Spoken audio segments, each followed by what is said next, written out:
into our next set here shortly, as we're going to be watching Corvinus versus LaSh coming up next here on EGC TV. Ooh. Okay, this is that's an owl, not a crow. Okay. Oh, sorry. There you go. Is that I bet it felt like an intrigue noise. All right, that's a solid 8 out of 10. I mean, I could have went for a 10, but like then it doesn't sound like you're going for like a ooh type. I don't think a crow does a good ooh noise. You know what I mean? Like ooh. That's I'm not gonna attempt it, else I'll just get made fun of by Beastie. You know what's like weird as well is like crows like shiny baubles, right? So you think if any bird would have the most like ooh sounding noise, it would be them because like ooh shiny. Nope, not at all.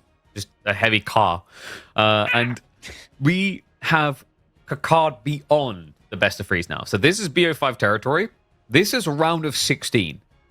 You are hearing that correctly. That means that one of these two will not even be in the qualifying sets for tomorrow. Indeed, and that means that right now it's everything on the line. Corvinus, of course, he really wants to get that qualification in. LaSh as well, he's had that training camp, actually. He's been streaming like his Age of Empires training camp, his progression, his practice games in order to get ready for the road to Red Bull Wololo. And he's been putting a lot of time forward into this, so I believe this is something that he's most definitely wanting to give it his all in. We can take a quick look at the bracket now as well, just to see who else is progressing at the moment through the qualifiers. As we see the round of 16 at the top side, Scatterbrained contesting with Starflock up there on who is going to be advancing to the qualifiers tomorrow.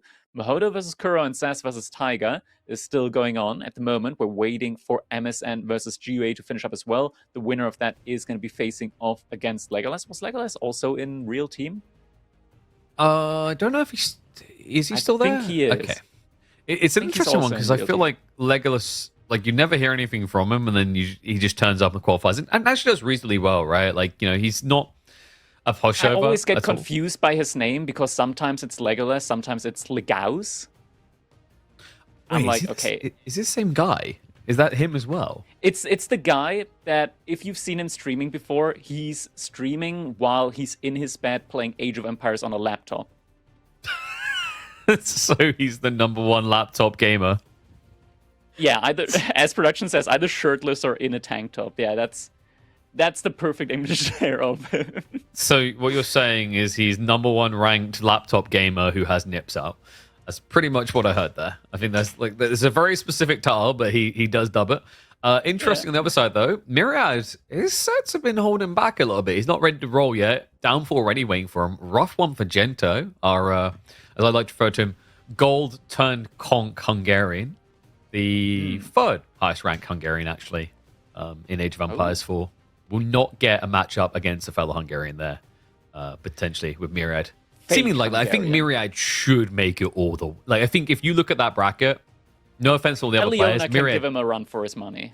I think give him a run for his money. A threat, Eliona is a threat. Favored. Yeah.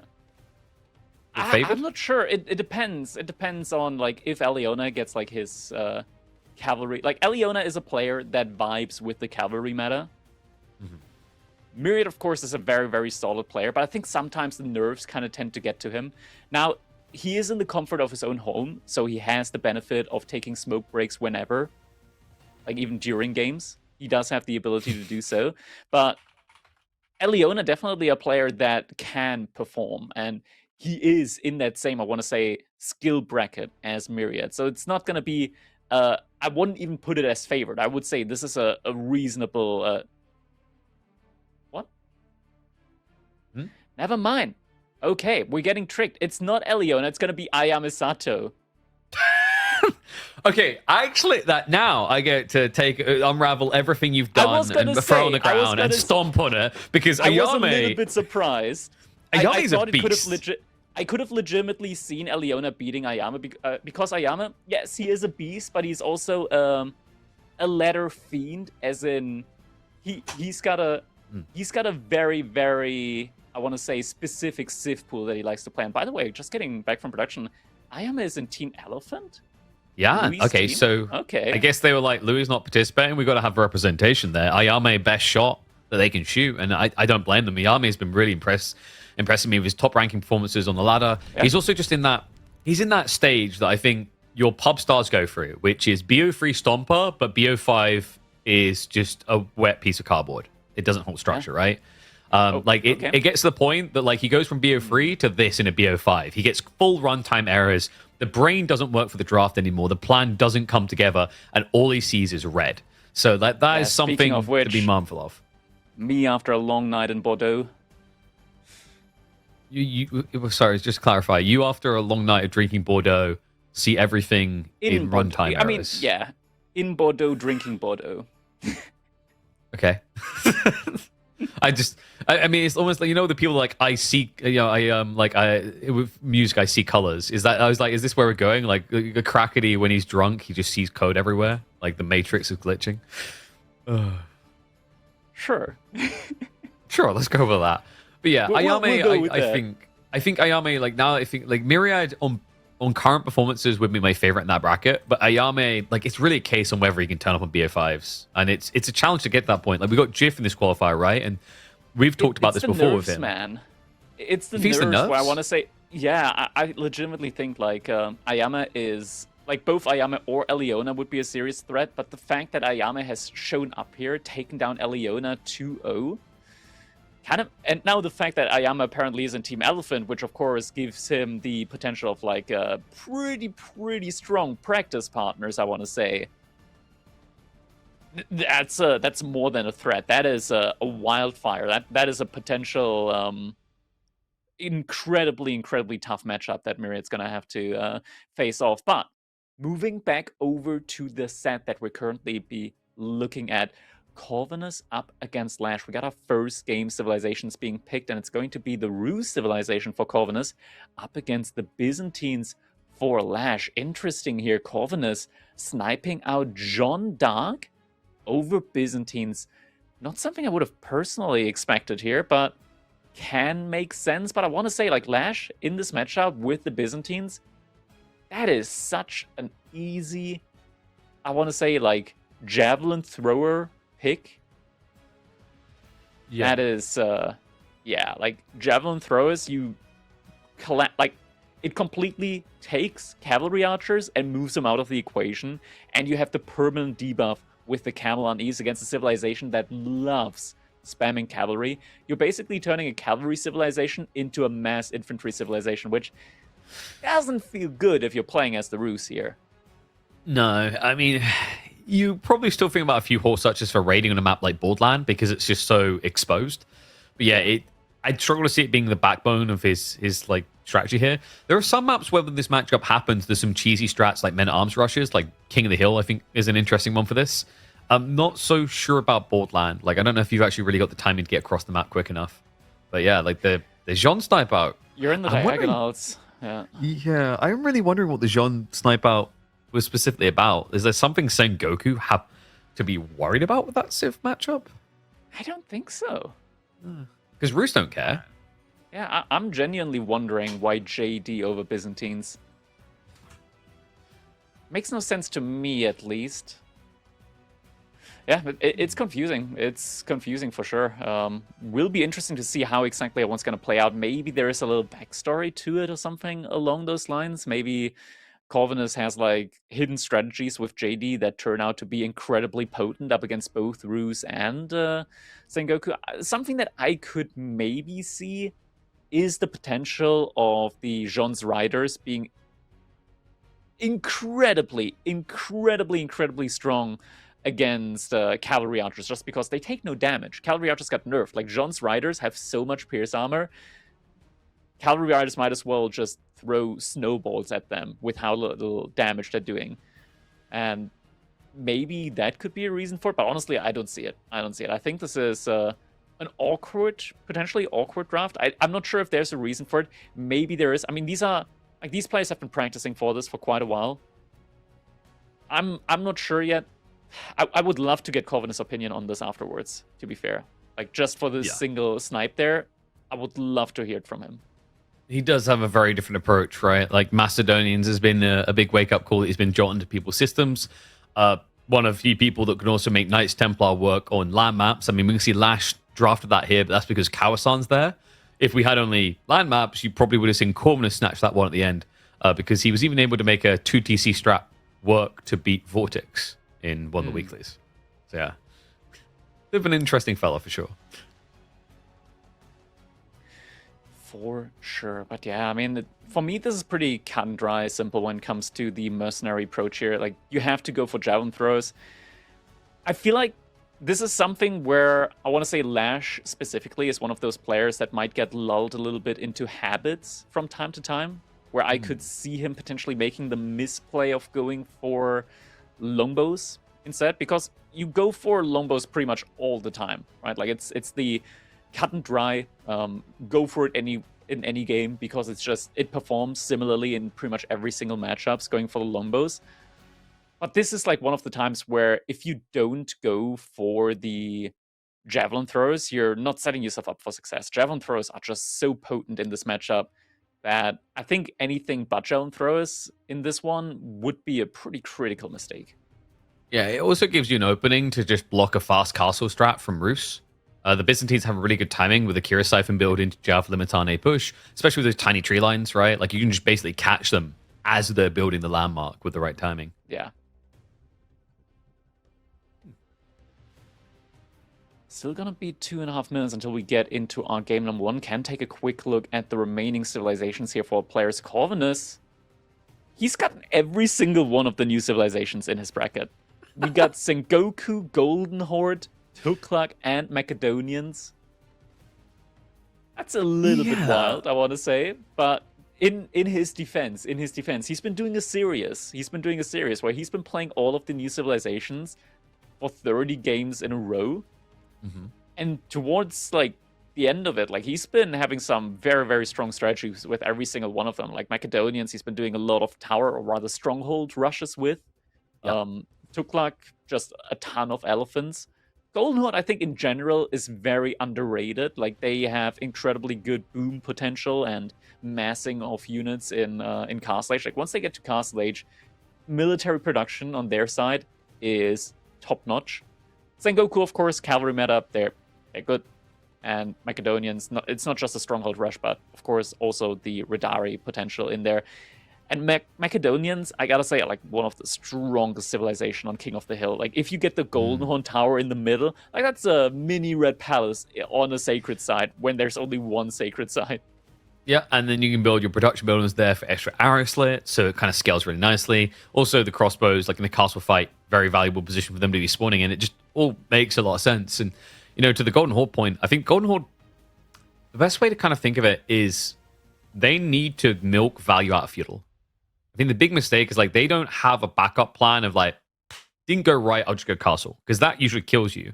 And I think that's something that players are going to become a little bit more confident with. One player that surprised me because he doesn't really draft them as a priority is B for that reason. Like, B does this a lot with lots of other civs, like Malians, who'll double down, triple down, quadruple down on Sofa, but he doesn't seem to pick Golden Horde, even though I think it would fit that playstyle. A playstyle that he and a few other players have been finding oodles and boodles of success with, because, you know, going castle sounds great and all, but when you consider the difference in resource costs compared to an all-in, you know, one knight is not going to defend you against 20 feudal units with sticks. Yeah. All right. You want to start, like, taking the alright, and you need to take it in a different direction. You need to Matthew McConaughey that in the German form. You know, the alright. But you got a German fight. All right, we're jumping in, though. Enough all rights here. Now everything's on the line as we're going into our game number 1 in a best-of-5 between LaSh and Corvinus. LaSh in the color yellow, playing as the Byzantines. His opponent, none other, of course, than Corvinus here with the Roos. We see that double hunting cabin opener immediately. Hunting cabins at the moment. Primo investment. Prices have been reduced, and now you can get both of them up without needing to go for a straggler tree early on. Very, very good cost, like return on investment on those buildings there. especially on a map like this, right? Because usually you get them down, they feel a bit underwhelming because of smaller tree lines. Here, it doesn't sting you as much to have to do this, but you still get the boon of the gold, which gets you towards time like Pro Scouts. Pro Scout play itself on this map, a little bit nerfed compared to what it was last year. One, because they changed the PS, but also, remember, Borderland now features 7 deer on the central deer stacks, only 5 on the outskirts. It's still more than a standard spawn, Dry Arabia, but it does mean that there's more credence to control the center than just go wide on the flanks if your opponent does begin to block your Pro Scouts. Pro Scouts, definitely going to be a play here, most likely, from Corvinus. The thing on this map is that the 4 deer packs, they're all in a line. So if you want to block it, you kind of have to spread yourself out rather thin, as the Byzantines here with the Limitani, which makes it relatively easy for the opponent, or rather the Pro Scout player, to switch the units up a little bit, just go for the other deer camps wherever your units as the opposing player are not present to deny them. Yeah, it's a big part of why I think Marlians came to call this home, right? Like, Marlians is very strong on this map because their idea of denying Pro Scouts is just build scouts. And that's super effective when you've got this breadth to the map. I think like Rocky River played to like a lesser extent that way, where, you know, Rocky River actually benefit from the fact that you just lose so much food trying to return at home, whereas here you still feels like you get a lot because of the location of your base, especially on those central deer packs. So wouldn't be surprised to see it coming in. Golden Gate is already in the way with 4 on it. He only went 2 scouts, so he has kind of kept the door open between doing something aggressive or going for the Pro Scouts. If there was a player on your mind in this bracket that was not going to just raw Pro Scout roofs, Corvinus would probably be the one. Golden Gate now coming in for Corvinus. LaSh, probably going to be Grand Winery. It's at the top side, though. Not the best spot for it. Actually, there's a pretty good opportunity play here to go for the Grand Winery between 2 berry bushes. They never do. Yeah. It's a feudal night civ, right? It's a big payoff. It is, but at the same time, like, they're feudal knight civ, but you're a spearman civ. I would have done never it. Feel safe. Yeah, it doesn't feel safe, but on this, like, in general, like, you're never really safe on a map like this. Like, you want to still get outposts up. But the thing is, in this particular matchup, like, you got such great counter units as the Byzantines, you can play greedy like that. And think about it like this. Getting the Grand Winery between 2 of these berry bushes would change this from getting 4 batches worth of, or like 3.5 batches worth of javelin throws to an easy 5 to 5.5. Yeah, no, I get you. I think maybe a bit of paranoia in LaSh's mind. You know, it sounds a bit unusual, but I have been seeing a few Roost players Rax rushing Dark Age here. So, you know, if that comes across, a Wooden Fortress gets dropped, and with that type of spawn to, like, kind of lean it the other way, very good Grand Winery placement, but you could also argue very good Wooden Fortress placement. So maybe that was a little bit of paranoia in his mind, because it has been a very gradual growing play. And will you look at that? As I mention it, a Wooden Fortress is on the way. So, Crackly, this is why we built the Grand Winery in the base. Yeah, but it's so late in theory. Like, if you spot it out, like, you get the cisterns, right? Like, you pull 8 villagers and you just... No, he's getting it. You just go for it, right? Like, with 8 villagers from the Byzantines, you just take the fight. Like, this shouldn't work. If LaSh sees this, like, Corvinus is banking on this not getting spotted out at all. Can we check the vision on LaSh at the moment? He does see it. He will see This it. is the time now. You gotta pull the villagers. Gotta pull the villagers right now. LaSh, right now. It's going up quickly. He's too late. Going once, going twice, and it looks like it's going to be a sold. He can maybe shift down 1, 2, possibly 3 villages, but you're not stopping that. Yeah, target fires down the 1, and then giggles to himself and runs off like a little school kid who's done something naughty. The outpost fire. Ooh, no, not quite enough. However, So now LaSh is in a position where, how do you deal with this now? You gotta get a Cura Siphon in order to take that down. Wooden Fortresses are just so tanky, especially with the arrow slits now coming in. And I'm assuming Corvinus to be the type of guy to follow up arrow slits immediately with the castle turret. Castle turrets? He's got the wood for it, yeah. yeah. I mean, he could alternately build a whole base here. Like, last time I saw Corvinus on this map, it was him doing that Macedonian strat with the forward Varangians. So I wouldn't be surprised to see him just start to build an army here, because if you press through onto the Gold Necks, your opponent's screwed. I gotta say, I love this play from Corvinus, because if this had just gone for a typical fast castle play, like Pro Scout into fast castle play for Roos, I see very little opportunity for the Cavalry Archer play to work at all. Knights as well, with the prospect of Camel Riders. And now going for the forward proxy buildings here as well, so we are going to be getting those Knights in. LaSh already on the production, though, with the Limitani, so should be able to get the proper counter units in. And also, good walls coming in from LaSh as well. Just making sure that he's going to be able to restrict the army movement from those Knights. Oh, but he's still going to lose a villager. LaSh? LaSh? He's finally reacting. That's a little bit late. Needs to really get that Limitani pump up, by the way, because like the problem here you have to remember is the Knights, there's 2 scouts assisting them. So you can bog down 2 Limitane, and then the Knight can just brawl. On top of that, remember, Corvinus is extending this proxy base. He's got archery range on the front line as well. Scouts coming in to be an annoyance, as the outpost is going to be trying to go up, but the Knight does cleave down another. That's now 3 worker kills in total. And this is the beauty of the proxy base, man. I'm such a fan when we get to see it. The defender's advantage begins to go out the window when you consider your opponent's army is being produced at your doorstep. Yeah, this was 100% the correct call here from Corvinus, so I love that he had this reaction immediately prepped and ready for the play in this particular matchup. Loses both of the scouts, though. A little bit unlucky there for him. He's going to miss out on some vision. And LaSh, he's getting somewhat close. He still needs quite a while on the berries in order to be able to afford the first batch of javelin throwers. Once you get the second batch, and that's when they become really threatening to archers, because that's when you're able to one-shot them with the javelin throwers. But just a single batch there of berries is not going to be enough.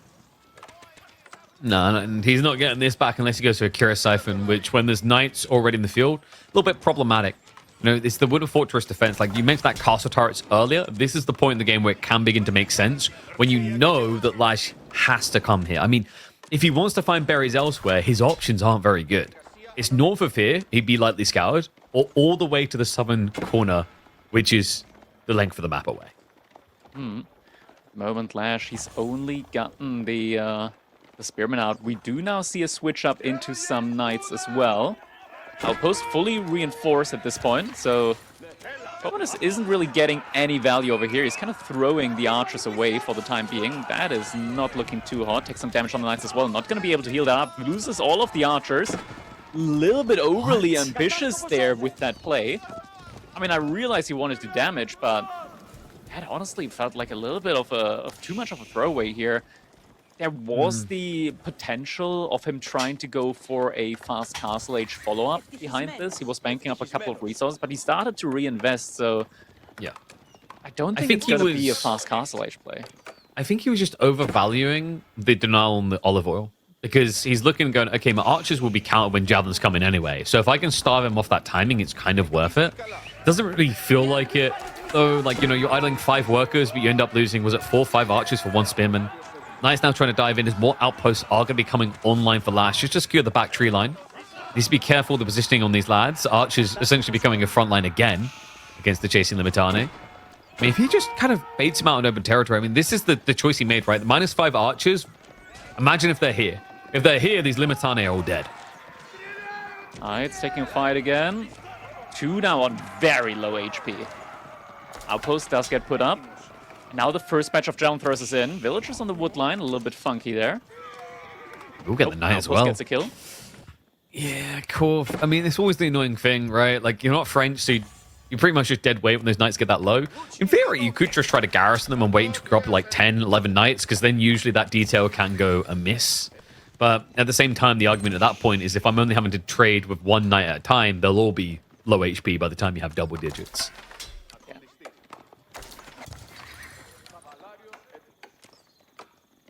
Now, first batch of javelin throws is going to be in, so he's going to have a ranged answer to those archers as well. Corvinus now, though, it looks like he's finally starting to save up for that Castle Age play. Still has 3 tickets in the Golden Gate, so he's going to be able to exchange that. Hey, what? Did he just buy wood? I think so. Is Roos with 14 on wood. I'm just not sure what he's going for exactly. Okay, we do see the blacksmith up as well. No, yeah, he did buy wood. He double bought wood. A lot. Yeah. Is he going for rams? Now he just put a lot of villagers over to... I mean, he's got a lot of food in the bank. It's a Rax. He's switching spearmen. Wait, is he going double archery and Rax?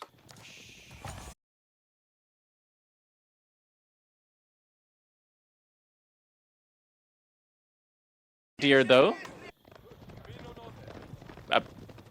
Maybe?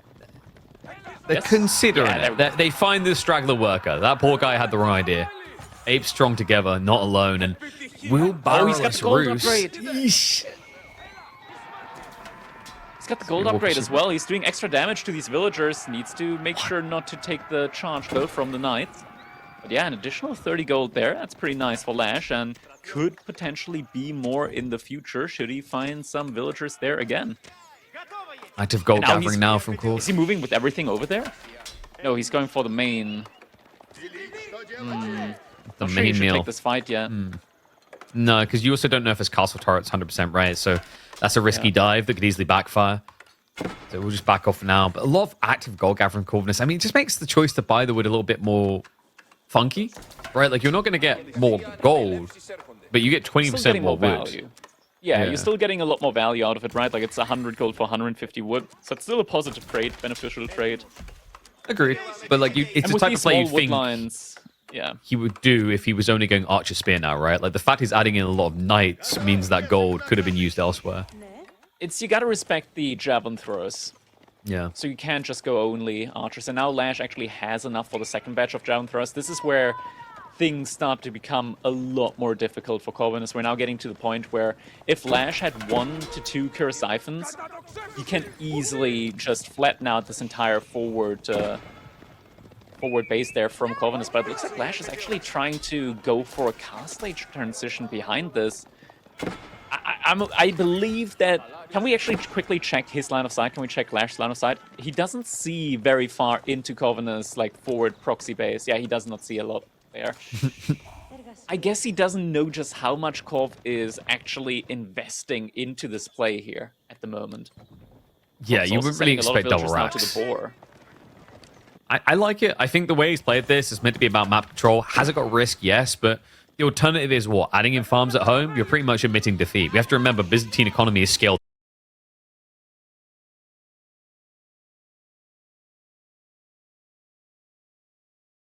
up the stop as well, so good value there for the hunting cabin, but -2 workers at home and another 40 gold in LaSh's pocket. 60 gold.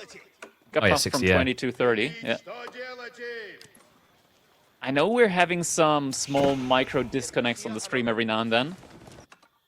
Rest assured, we are working on those technical difficulties. Thank you for sticking with us in the meantime. Now Corvinus is going for the ram push. Yeah, can he? I think you need, what, 2 rams to feel pretty good here on the timing, maybe hit the olive groves. Knights are going to force a bit of idle time. Remember, LaSh still hasn't begun the tech up just yet. So there is an opportunity here for Corvinus. He needs to be very careful with his archer positioning in particular. Yeah, I think the opportunity isn't a great one, though. I have to say. A couple of Limitani are now going to spot this play out, but the Gold Dawn Tower is coming in, and LaSh has enough resources, most importantly, enough resources to immediately upgrade the Limitani as well as the Javelin Throwers. That is the bread and butter of his army here at the moment. He can sacrifice the sister, and that's not the biggest deal at the end of the day. Should still utilize the Javelin Throwers, though, actively, in my opinion, to at least start chipping away a little bit at the base there. Ram is getting picked off. Corvinus reacting just a little bit too late. Push pressure now drastically reduced. Not gonna lie, this ram into assistant hit just kind of felt like okay, what do I do with this now? You know, like there was a goal in mind, and then you go forward like, what were we doing this for again? I mean, if you knew you could stay here, you'd probably just get rid of the aqueduct instead. It kind of shows you he doesn't have the confidence to anchor on this location, but now he has to. When he hears the tech up, it's his only choice. Veterancy's already in the way, though. LaSh about to lock it in for the javelins. Limitani is going to take some time because he did not switch over to Dialectica, so does not have the increased research speed to get that unlock. Archer's now standing their ground and trading underneath the TC. A choke point hold here for LaSh. He is outnumbered, however, and the Limitane count is not looking good. Corvinus with the Knights is going to be able to chomp down on what little remains of his castle army. The pullback there from LaSh just was not good enough at the time. Oh my god, he's actually just losing everything here. The workers, they're all over the place. The gold workers get harassed. The pathing working against them too. I mean, the only thing he's got on his side is a Golden Horn Tower with decent production rates, but that does nothing. And with Ranjin against Mass Knights, even if they are feudal, also not going to serve you up a win here.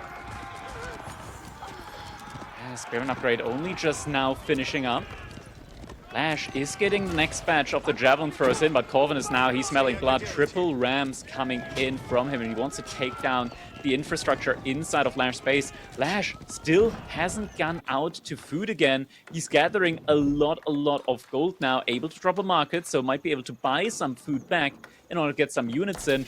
Question is, what unit do you make in this situation now? Potentially cataphracts, but there's still a lot of spearmen in the army mix as well.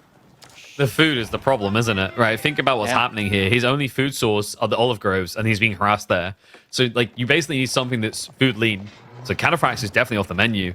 I mean, it's just, and the day and night difference here, right? That first ram, I don't know what it was doing. This is a GG ram play. 5 rams. This is him saying the TC will die. LaSh, what he would need, in my opinion, right now is +2 pierce damage. That way, the TC would do significantly more damage to the Knights and all other units as well. And all of these arrow slit emplacement outposts that he has as well would just do so much more damage. And he is getting +2 pierce damage in. This is the correct play. With this, he can beat the army. It actually makes such a drastic difference here. Let's see if it's going to be a quick enough difference. Starts to try and target fire down the injured Knights with the TC. The Rams are already on top of him. He's holding back with the Varangian. The Cataphract wave now just trying to snipe a freebie. Difficult to do so, though. The Knights rush on top of them. The Camel Riders fording. That means the Aura's going to get sniped fast, so not much value maintained out of it there. TC already down to half HP, but the Cataphracts are now trying to contest that. A few more Spearmen coming in. It's going to be a problem, however, and the workers are starting to be pulled. LaSh, he knows that this town center goes down. It will be barbarians let into the city. But he doesn't have much to resist it. Doesn't seem to be active here. TC going down super quickly now. Villagers needing to evacuate. Going to the back line. There's no getting away from that, is there? It's a 13 worker lead now. The javelin throws that were there the entire time, they didn't get pulled forward. Only just now coming in to finally start sniping down some of the archers. Corvinus, he's lost his entire military, and he's still nowhere near for the age up. LaSh, he's recovering. He needs to be fast on the comeuppance here, though, right? Like, he's dealt with the aggro force, but it's come at a high price, Crackety. Look at the eco state, and remember that is now going to be a scaling lead clearly for Roos. It'll be 3 more workers for him every minute if he does nothing. He has just shifted out into the Central Deer, a risky location, and one that LaSh is sniffing out. I think that's the Camel Riders heading straight over there. No, make it 2 Varangians to shut down the new food source Corvinus just discovered. And this is now going to be a pretty quick switch around. Also, all of the production here is forward from Corvinus. LaSh right now, you can put 3, 4, maybe 5 villagers on the repair of the TC. You can finally start, like, this is the important point, start grabbing up the relics. You just bought yourself a ton of map control. Every relic that you get is gonna put you forward 2 villagers worth of income, and especially olive oil income for unit production. That is what you need for sure. You're like 17 villagers behind right now, but that is the play that's going to get you back into this game. But Corvinus is getting that age up in. LaSh, he's not moving out on the map yet, no relic grab yet, 600 gold in the bank. Needs to start getting those monks out. Speaking of monks, Corvinus, he's a believer in this. I've already seen him do these type of strategies. So Abbey Trinity coming in, he's not the only one revisiting this landmark. Of course, gets you the cheap monks and get them a lot faster. Not the worst idea also to just get that extra combat armor up against Varangian. Mainly quite a lot of Varangian. Double outpost on the goal just to deter the threat. LaSh, what's the TC looking like for him? He is actively repairing that one at the moment. I still don't see any monks from him out on the map. And now Castle Age has been reached by Corvinus. Yeah, the army size is big. The problem is, Corvinus, could he just build double archery at home and start getting crossbowmen here? Crossbows isn't that good. I mean, there's still like camel riders and the javelin throws in as well.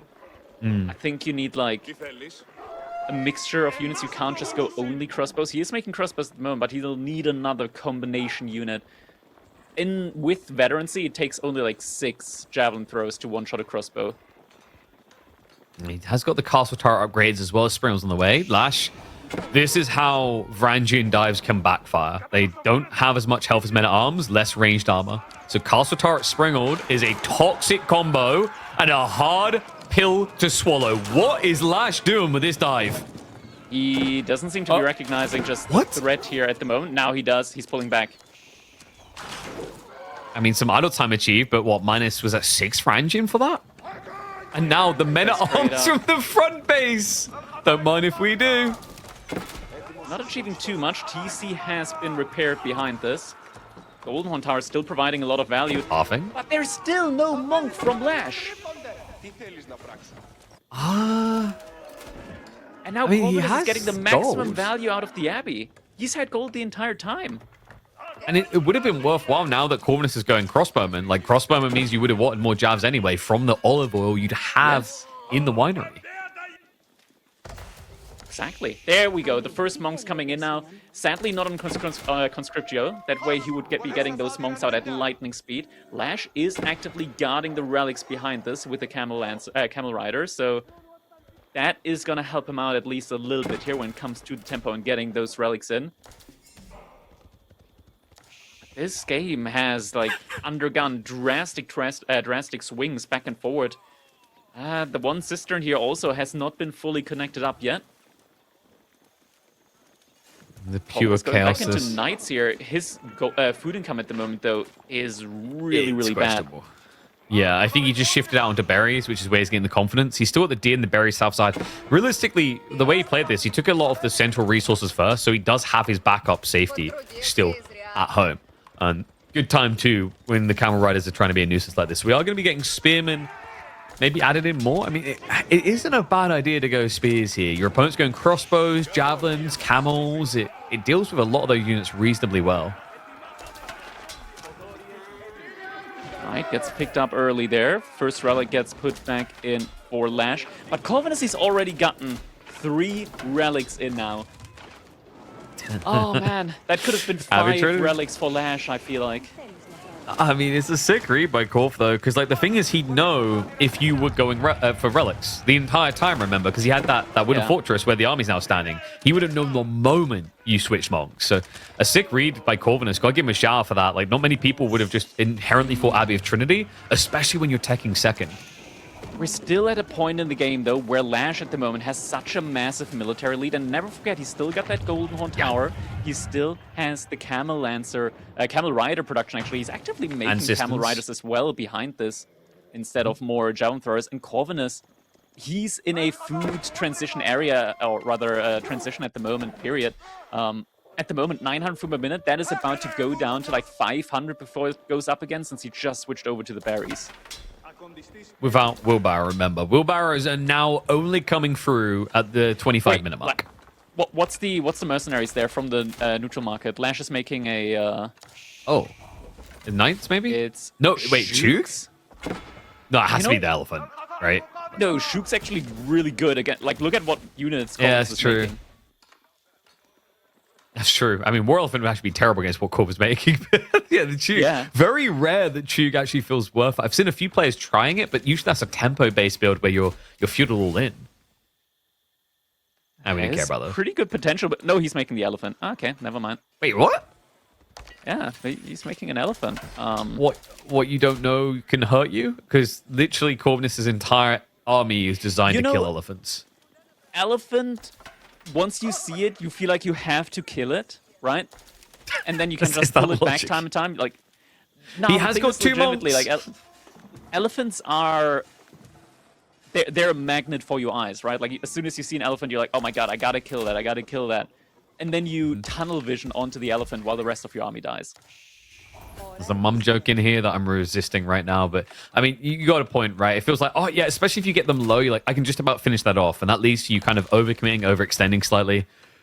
I don't know, but like part of my brain is like just saying, do something this now. is... Say again? LaSh just needs to start doing something. Like right now, he's not really playing the game, right? Like he's just standing inside of his base, not doing anything. He's not even building it. Look at his food. Yeah. He's got a lot of it, yeah.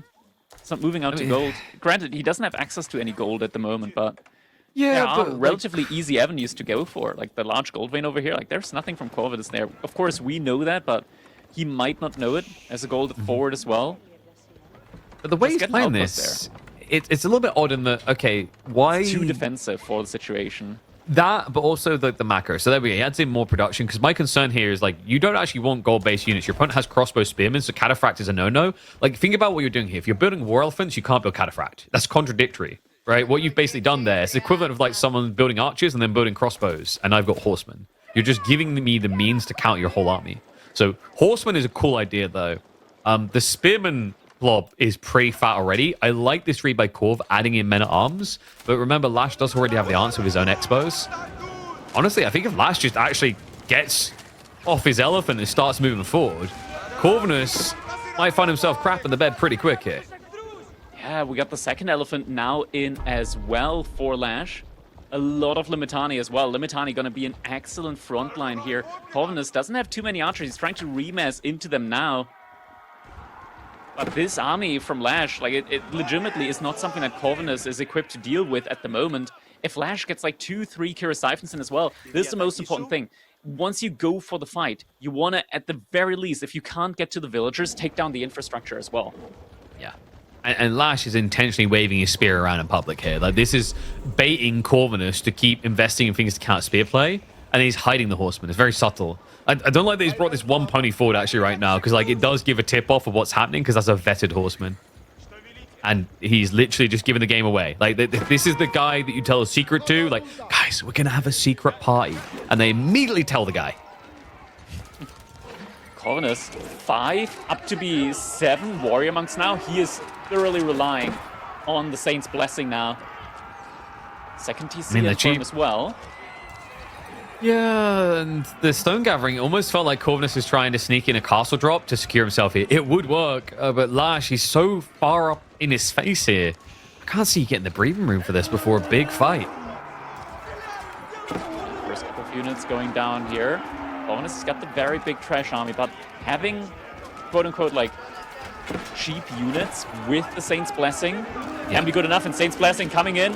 Keeps getting rushed up as well at the front side. The villagers, they also have the extra armor because they're being affected by it as well, right? So it's not as easy to kill them off, but he's going to snipe a few of them with the crossbowman now. But all attention has to be on the front of this fight. Corvinus has caught up in the numbers. The War Elephants, pathing is a son of a gun. Only one of them participating. The spearman actually chasing the other one. The pathing getting weird as LaSh isn't actually attacking with it. The castle drop attempt, he can afford to lose a few workers here, courtesy of the damage done to LaSh early and the 2 TC. And the strength of this hold is shining through. Corvinus will not bow down from the fight. LaSh's elephants will not deliver him to salvation, and his army cannot stay here any longer. LaSh, he still has a ton of follow-up military coming in. It's just trickling at the moment, though. Needs to pull back at least a little bit longer. Both elephants did go down. LaSh already has 2 elephants again. Just how many elephants is LaSh getting out at the moment? Some jukes now as well probably have been made by the Golden Horn Tower. Starts to take some more of the infrastructure down, but he needs to take a more cautious approach here. Genuinely. KP, genuinely. 10 Springles, and LaSh even beats the ranged army. I'm not joking. It's a 8 lot of range on them. Springles. Yeah, that's a lot. On spring. It's not that many. It's not that many. It's 1 minute worth of production on top of what he has in bank. Keep in mind, he'd have to build those instead of anything else. Oh, he's still got food. He can make horsemen with it as well, or spears or whatever. Like, Limitani only costs 10 wood. They're not that. All right. It's not that deep. LaSh. Well, he's not thinking about it right now. Corvinus now diving underneath the outpost. Oh no, I think the overlay was lagging. LaSh doesn't actually have that much military remaining. It looked like he's still at 80, but now it's just down to 30. Oh my, oh my. And the crossbows, they're not going anywhere. And the other weird thing here is that's not a mango emplacement upgrade coming in. That's just fortification. So Corvinus, he can put on his scuba gear and go deeper. Second TC for LaSh behind us as well. Corvinus isn't going much deeper now, at least for the time being, though. Interesting. LaSh I guess is maybe still he going feels for like... more war elephants. Okay. And Cataphracts now as well. Cataphract against crossbows. I mean, I can see the vision. I can see the vision considering the meta that we're in, right? But that's not good. This is like when you catch an artist smearing his feces on the wall, and you're like, I can see the vision, and then you turn around and go, he's a little crazy. It's bold. Don't talk about him. We don't talk about him. Years from now, that feces art will sell for millions of dollars. It's guaranteed. I'm not sure what a dollar will be worth in that year and age, but I love that Corvinus is just keeping this warrior monk buff up. Wait, what? Yeah. The warrior monks have just been completely flipping the script of this game on its head so far. In general, the entire Corvinus play here, the entire approach to this matchup from Corvinus has been nothing but just brilliance, I want to say, like for this particular matchup, and 100% needed, because if this just played out a standard way, this would have been very much threatening here for Corvinus. I'm honestly just surprised that LaSh against mass crossbows and mass archers keeps going for war elephants, like active war elephant production, instead of the javelin throwers, which, you know, are the perfect counter. I'm just checking his profile to see if he had a pub experience recently against May. Because I'm trying to figure, like, something has happened to this boy recently up against Delhi. It's the only explanation I can come up with for it. Mangonel's coming in, though. Now that's a counter unit that actually does work. Works as advertised. Okay. And Corv, you know, no sign of horsemen coming in, which is a really good sign for LaSh. However, castles to compete with now. Very big problem for him. We did hear Mango in placements off to the side, so I think Corvinus will just slow down a bit. Wouldn't be surprised to see a Ford Siege Workshop here, just to try and set up 1 or 2 trebs to slowly start doing some damage. Sacred Sides have been picked up. LaSh, he cannot move out yet. Needs to really bide his time at least a little bit longer. Does have the Mangonel in placement, I assume, here in the outpost. Yeah, he does. So with the additional 2 Mangonels, that is not something that Corvinus will want to push. Okay, is pushing. Screw that. What? Yeah, he realizes, okay, maybe not. Yeah, that's going to cost you way too much. The problem is your army inherently clusters up, and that just gives more merit to the Mangonel play. Pringle, finally. We're getting the Pringles in as well. Mangonels a little bit of everything. Approaching menacingly. I mean, it works out nicely as well, considering that Corvinus is now hitting men-at-arms. Like, it's kind of weird that he saw the mangoes and didn't ever think horsemen. And he has the farms Coming now. in at some point. He's got a decent amount of food income at this point. LaSh also, though, very, very good well, not Grand Winery, but Olive Grove transition here. Are they gathering gold to next to each other? I think they are on the Northern Gold. No, it's just a keep from Corvinus here. LaSh sees this. Yeah, but the mangoes, they aren't in range. He can't move up there quick enough. He has to deal with this. Sacred Site, decap, underway. LaSh being contested now. Corvinus with a lofty military lead. And yep, the castle up, the denial on the gold. LaSh have to shift to the other side of a mining camp. Warrior Monk buff just coming in. It's just insane the amount of extra value this gives you. If you are not using the counter type unit, it feels like you're doing no damage in the trades. Blob up and go is the name of the game. Corvinus brewing his way through that front line. He started to reach the cataphracts and the war elephants. He's still got a decent amount of crossbowmen left over. And by decent amount, I mean a third of his army. And there's not really much staying power here for LaSh. The mangoes, I don't think they've been able to do enough here. Maybe in the second part of the fight, if it wasn't for the fact they get sniped down with such ease. Mango's gone. He's only got Springles left. Corvinus' front line is gone, but LaSh has got nothing left to stand on the site. There's still 8 minutes left. This isn't something that LaSh needs to overly push right now. He can fall back to the Mangonel emplacement outposts. He can be fine here for the time being. He did reduce the crossbow mass by a good bit. That is already good for him. Wait, what happened to the... Wait, what happened to the workers? Yeah, no, where are the rest of you? Because the worker count is even now. Something went wrong LaSh here. actually leading. Did he? What? Did Corvinus, like, send I think his workers went in. Yeah, I think so too. Through the Mangonel, because LaSh did build, finish up the wall behind the keep. That's the only thing that makes sense. No. It's not finished because the castle was up in time. But there's no workers here anymore. And there's no one in the corner.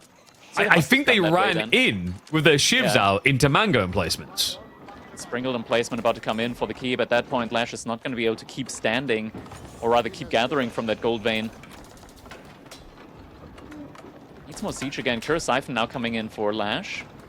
Wants to start sieging down that keep. Yeah, the overlay is a good little bit delayed at the moment. That Siphon's been out on the in the game for a while. Still in queue on the overlay.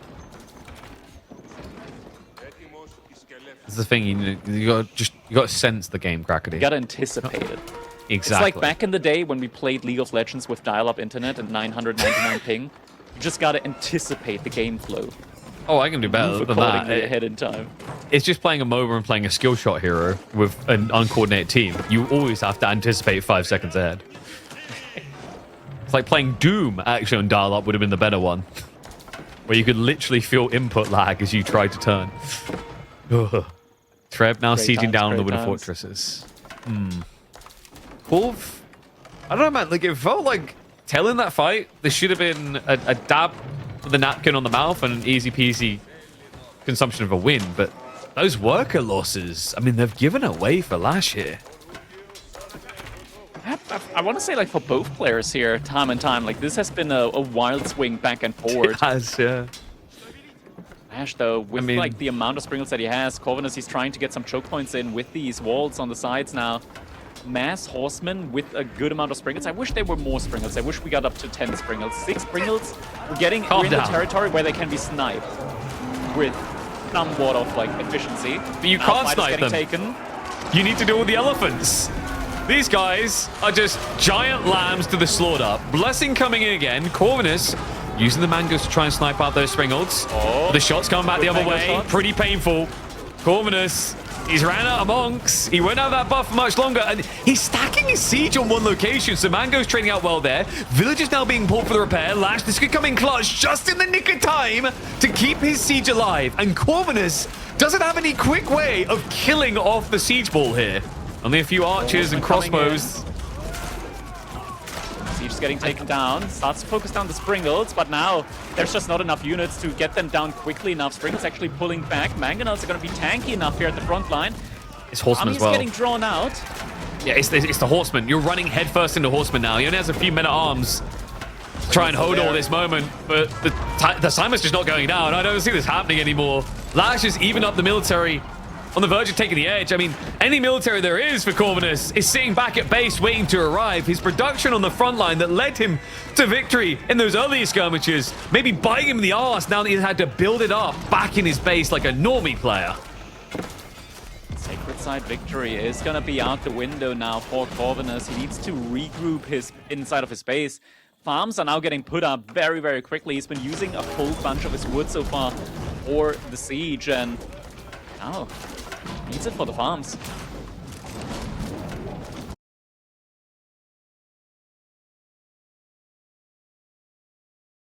Until you realize the olive oil on top of that, with LaSh's 1.9k already.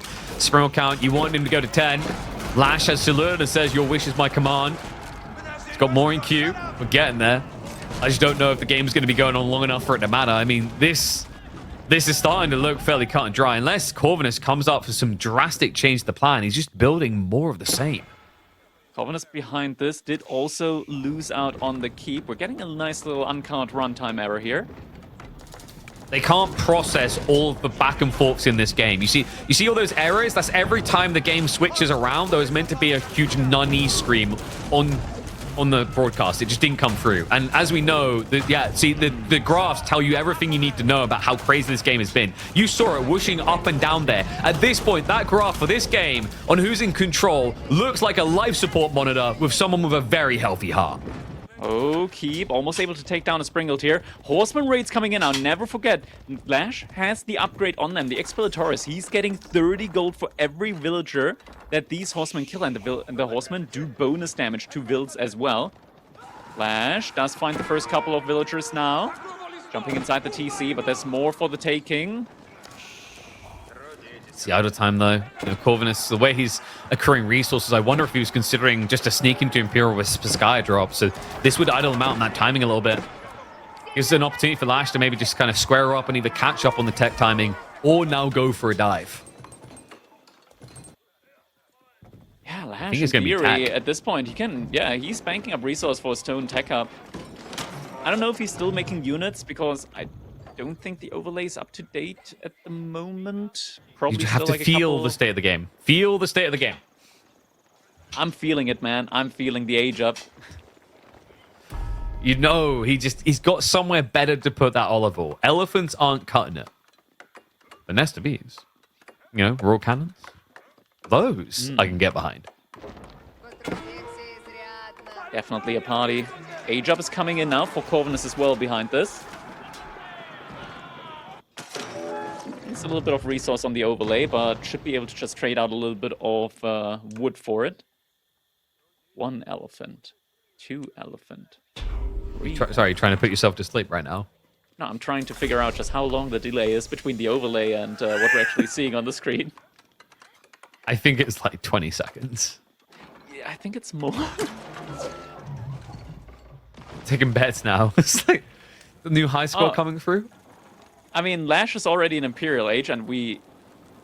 Yeah, okay, so Sky is... Yeah, it's a solid, like, 30 second. Long enough for you to get baited when casting a fight and not realize that elite tech is already in. It's just funny seeing the end of a fight, right? And then you look at the count, it's like water again. And you look up at the unit count, it's like, huh, nothing's moved. Yeah, but we're used to this, Crackety. We've cast water games. You know how that one works, right? Like, oh, the boats have already been sunk, but they're going to hang around for a bit. So he does discover the Speskaya. That's not really an easy dive point. Great read by that play from Corvinus, just securing the AK. His farm area is the bigger concern here, because like LaSh could try to just break down the center and starve you off of food.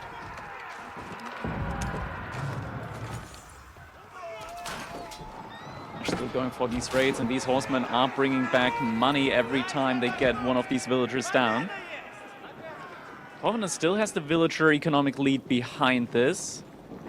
Has a good amount of walls up as well. LaSh, he's gonna need a big army. Adjustable crossbars coming in. This could be a game decider. It's probably already in for 20 seconds, but yeah. Yeah, it's possible he already has 6 mangoes and we just don't know about it. 3 mangoes should be good enough anyway against mass spears. And the fact you're adding in Streltsy as well, like that's going to make matters worse. Springle's still there, yeah. This is a pretty good spot at the moment for LaSh. Just needs to be careful with how he takes these trades, because the way you take these fights is going to decide. Can we actually quickly check up on these elephants? Do they get the additional health? It is for an engineering industry after all. Yes. Yeah, they're giga strong. That is before biology with 1,000 health and plus 7 ranged armor. And biology can come in quicker than the UI might be able to tell us, because remember, he has got like the level 5 Dialecticus. It's kind of insane how quickly he can crack those. He's limited on gold, though. Like, that's the big problem here, right? Is like, I think, has he got a 4K and then he's out, if I'm not mistaken. Oh, no, we just hit that point. Last of the gold has been tapped. So it's just passive gold income, unless he can get this gold right here. This is a point in time where you might want to take the relics out of the Grand Winery and put it inside of a normal monastery for gold income. Yeah. I think it depends on whether you need a lot of siege, right? Would be the trade-off. Like, we do have 1 cannon queued up. The thing is, you're still getting a lot of olive oil just from the farms at this point in time. Like, it's 800. But we need more elephants, Crackety. We need more elephants.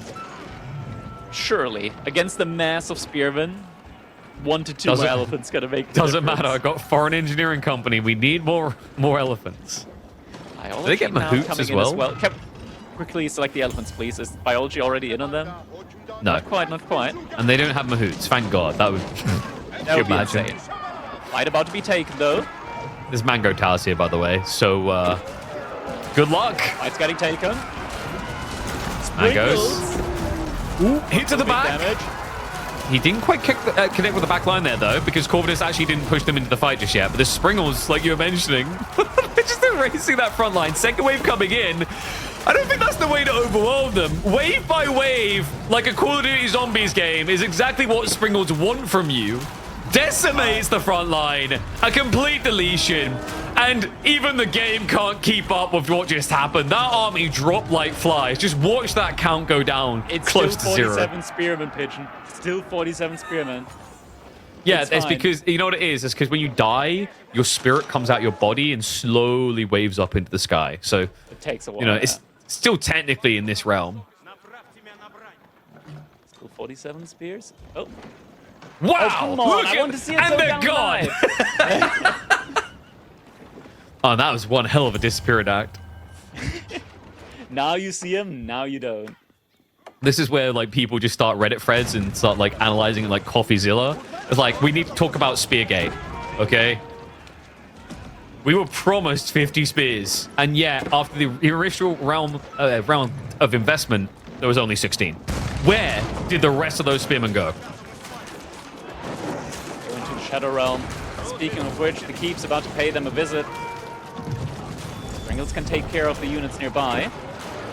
You can just catch the units coming through to try and assist in the repair. I mean, didn't even try to snipe out the repair crew, even though it would have been easy here. And, oh yeah, be careful, Corvinus. You are lining up like a bunch of bowling balls. Oh, shoot! Wait, there it is. Line it up. Woo! Okay, there's not even a choke point here for us to worry about. Reload! Pull! Pull! These opportunities, man. He's actually lining up better for it now. The war elephants are just holding them in place. The horsemen trying to wrap around the back, but they're just gone. They're just all gone. I want to refresh that UI just to be safe. I don't even believe there's 10 left alive. Good God. Now, LaSh, This has to be it. Roam into the base of Corvinus. Next combat is coming as well. Still has a bombard forward as well. 20 more horsemen in queue just as the follow-up, cleaning up the economy now. And every villager that dies fuels LaSh's gold economy to get more Springles out. More He needs it. He really needs it as well. Like, he still didn't shift those relics across. There's only 100 gold income. But I don't think it's going to matter. I don't think Corvinus is going to be able to weather this storm. Even with the 8k gold vein still being tapped. Like, there's no tomorrow. Being tapped like a keg by a frat party at this point, but it doesn't seem to be making the difference. The bigger issue for him is like relying on Streltsy production. It's not fast. They take forever to come out. The elephant, such a tanky, high-value unit frontline as well.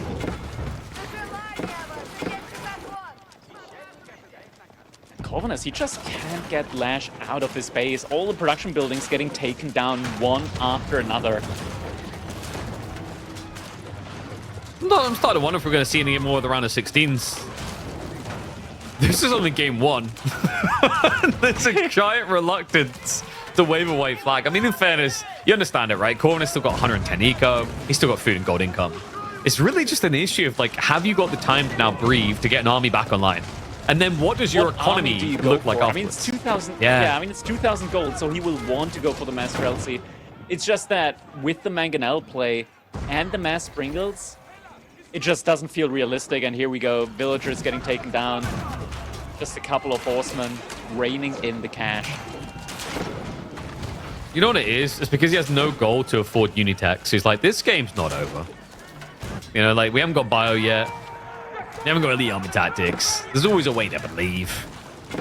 And in fairness, you know, he has got his pure-bred elite Imperial unit with the Streltsy that's almost already capped out on what he can.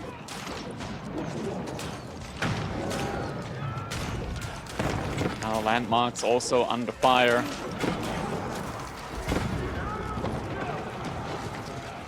Wanting to buy at least a little bit of food before it gets taken down.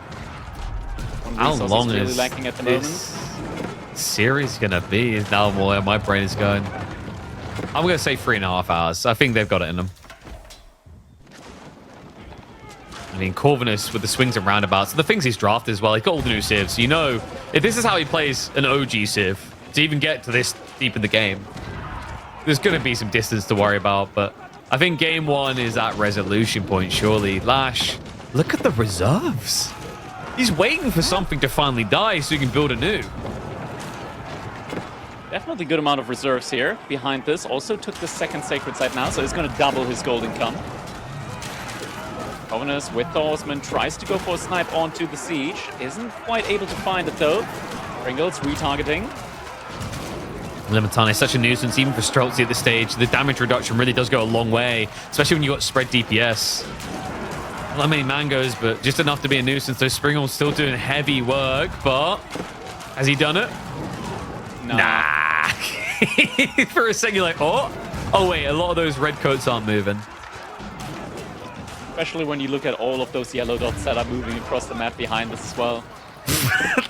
I think this is the other weird thing about fighting Roos in late game. Streltsy Spearman's like the most annoying comp because you can't tell what is dead. Like, did you get the valuable Streltsy kills, or did I just kill a bunch of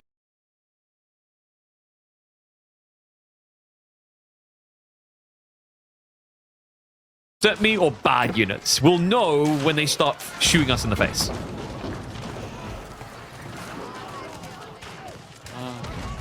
Old gate behind us. The warrior monks. Still Maybe they'll fare better. I mean, he's just getting ready for Mango outpost as well. And a ferocious switch on the way, maybe.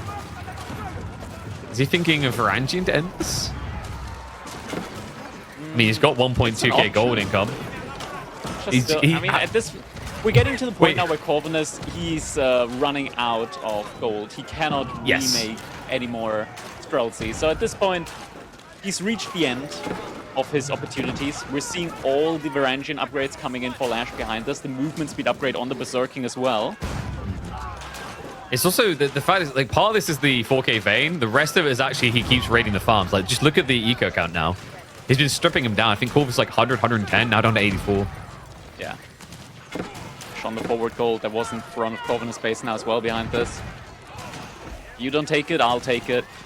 Also raiding the proxy farms, and there it is. GG comes in. LaSh able to finally close out game number 1. Took 52 minutes, but the baby has finally been born. And I confirm we're going to name him Leonidas. Byzantines take the opening victory in this best of 5. But I think it's a BO5 that still has quite some life left to it.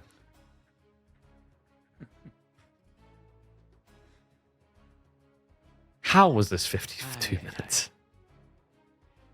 When you look at the resources gathered and you really think to yourself, okay, this went on longer than it needed to. But to be fair, we talked about, right? Like, there were some crazy swings back and forth, looking at the military value lead, looking at the economy count.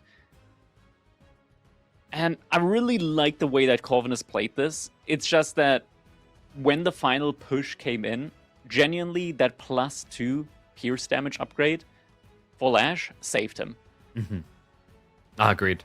And, you know, like, then we had the swings and roundabouts of it. Like, Corvinus had a very sick play on his own goal. The double outpost with the castle turrets screwed up LaSh's timing on Varangian when he had nothing else to push. So, like, this is a teeter-totter, a seesaw back and forth, both of them having phenomenal moments to try and recover what felt like a lost game. And, you know, this is, to be honest with you, this is probably the most normal matchup we're going to get out of this series, Crackady. Because remember, Corvinus still has 4 brand new civs to choose from. And looks like one of them is going to get picked up next. Tuklak Dynasty coming in for Corvinus on Kawasan, up against the Knights Templar for LaSh. So that's going to be an interesting one. 2 civilizations that historically have performed admirably on a hybrid map like Kawasan. Tuklak, though, I want to give him like a slight edge here. Ever since the Knights Templar have received a pretty significant nerf on the cost of their docks. No, I'd be there with you on that. Like, the fortress of expensivitude, I think is what I'll name it. 100 wood extra can be a little bit tricky, especially in the opening this map. Like, you want to be in a position to potentially contest both dock points very quickly. And that's why picks like Ibids get sniped out and are high value, right? That's why, you know, Shushi, because of just how fast they build them, the extra income early on, they can allow for it. Shushi and Knights Templar, before the expansion, were the 2 civs that you feared on this map, actually. Yeah, Knights Templar. I mean, that one nerf with the dock definitely hit them quite hard, but kind of speaks to their value overall, right? Like, for them to still get picked even after that nerf, and for good reason. The wood income is still crazy good in them. You can blow up a whole lot of units, and Heavy Spearman is a unique unit that, you know, few army compositions can counter when the archers are getting mixed in as well. And like, the trade-off of the dock being more expensive, it has a lot more health and it has fire armor. So what that means is if this is one of those Tuklak Dark Spear plays, it's not going to work that well. You know, you have to breach so much extra health, especially when you consider that in the Dark Age you're doing, like, what was it, 10, 13 fire damage, and you have 5 fire armor on the fortress docks of the Knights Templar. So it's a different style of play, really. I see them more as a defensive and more greedy civ on water, whereas before it almost felt like an aggressively cheesy at times, you know, like your kind of classic. We've seen Irobids on Holy Island with like the industry wing in the past, that type of idea where tempo, tempo, tempo, or like old school Roos was on water in that way as well.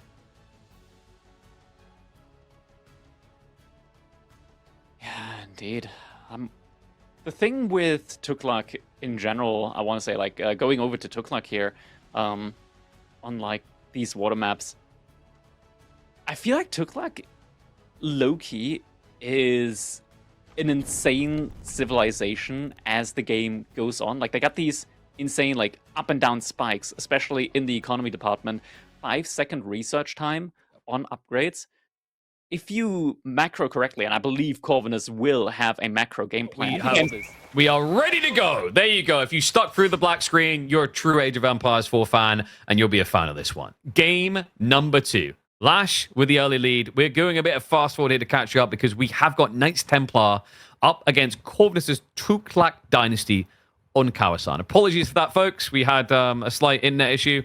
Turns out the servers are overheating, so our Norwegian tech loads, they basically went and scooped up some ice from the local, like, you know, side of the road, poured it on the server, and that got things working again. Yeah, I was going to say, scooping a little bit of ice, it's everywhere, KP, but yeah. But they're working again. They're working again, yeah. So, we have LaSh playing as the Knights Templar in the color yellow. His opponent, Corvinus, won in the color red. And both players going for the play on two sides. Corvinus already has a decent lead there in the fishing ship department on the right pond. Already double dock as well, so it's going to be tough for LaSh to really contest this pond over here. And looks like... It's the fishing boats, man. The fishing boats DPS is no joke. Remember, you have 6 of these that does the same damage as an archer ship. That's how good they are, because they scale big. Well. It's insanely tanky for that reason. A little bit scurry back and forth. Just goes for the trade on the galley again. Repairs up his own archer ship. Demo ship coming out. Great connect. And now they turn focus fire here to try and get the kill. The demo ship does clip on most of them, though. Only 2 fishing boats remaining. However, he has got rid of the Hulk. So Corvinus, the biggest smasher here on pond number 1. And pond number 2, he's already looking to posture aggressively. Yeah, it's one of those situations where you really need like an additional, just an additional dock in. Demo ship just waiting until there's little enough health left. I'll go for the destruction. Yeah, LaSh has to give up on that second pond. Hulk? That's not enough damage, I don't think. Ooh, just about. Demo does get it. Nicely played there. It looked like it's going to be Corvinus getting robbed at the end, but I mean, this looks pretty grim for the German right now, right? Like, control, the south side was a fail. North side, you're not going to be pushed off straight away, but now you have to contest with the fact your opponent's going to have an eco advantage. Yeah.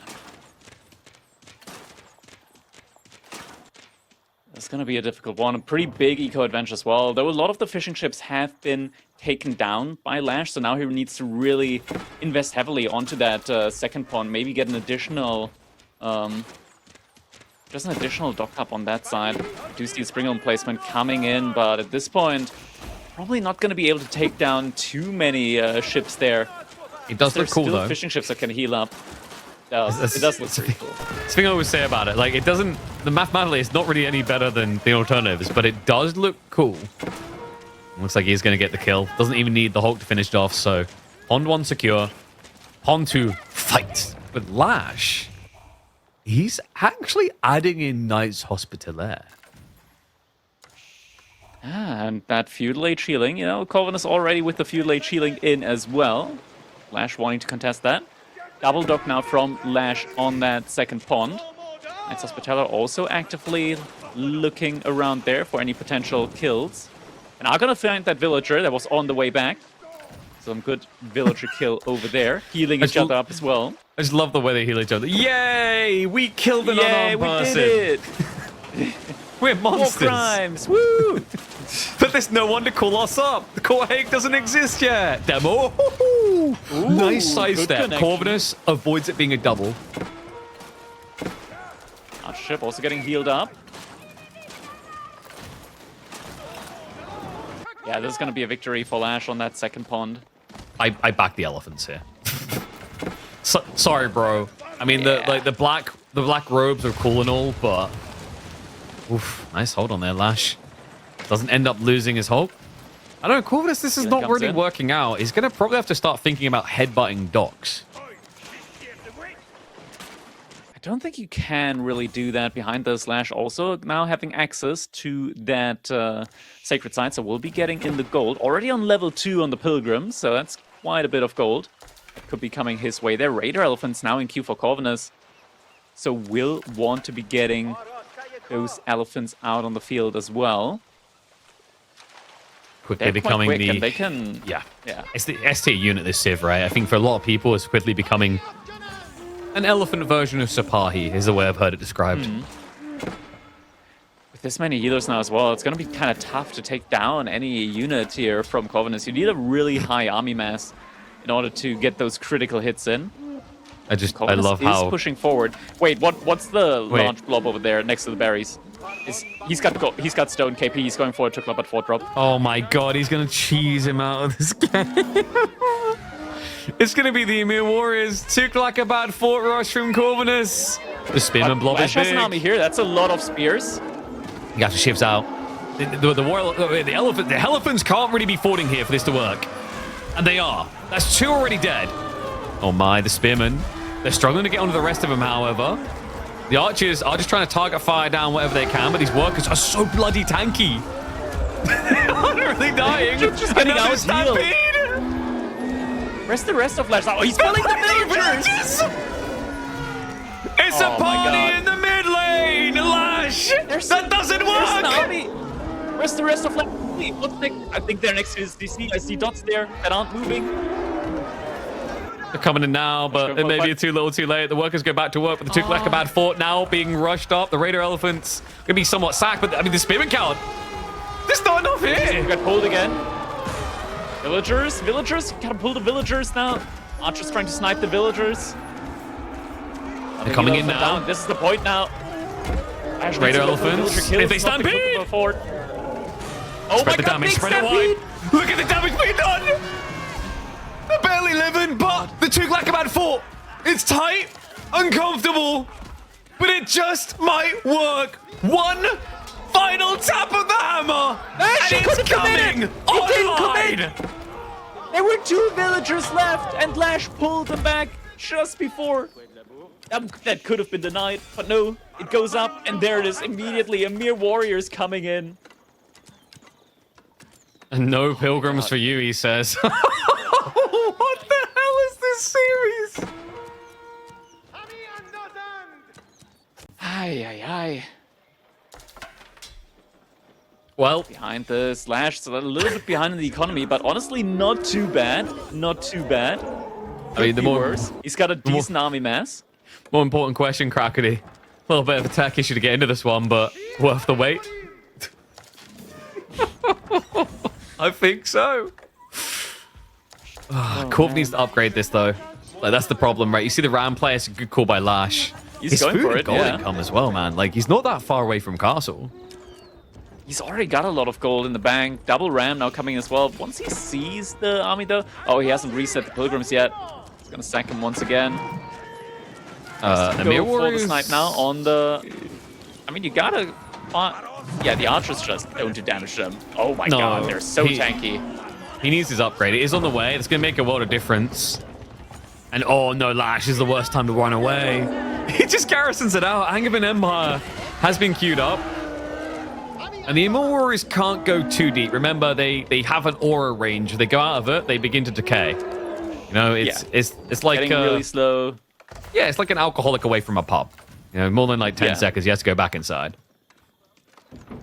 Angevin Empire, though, means that we're going to be getting heavy spearmen in. Great counter up against the healer elephants as well as the just raider elephants there as well. And Corvinus, he's not too far from his own age up, but still going for the ram play. Granted, he's got a lot of wood. The pilgrims are still... There's another sacred site, LaSh. Wait, has he gated yet? That's 500 gold.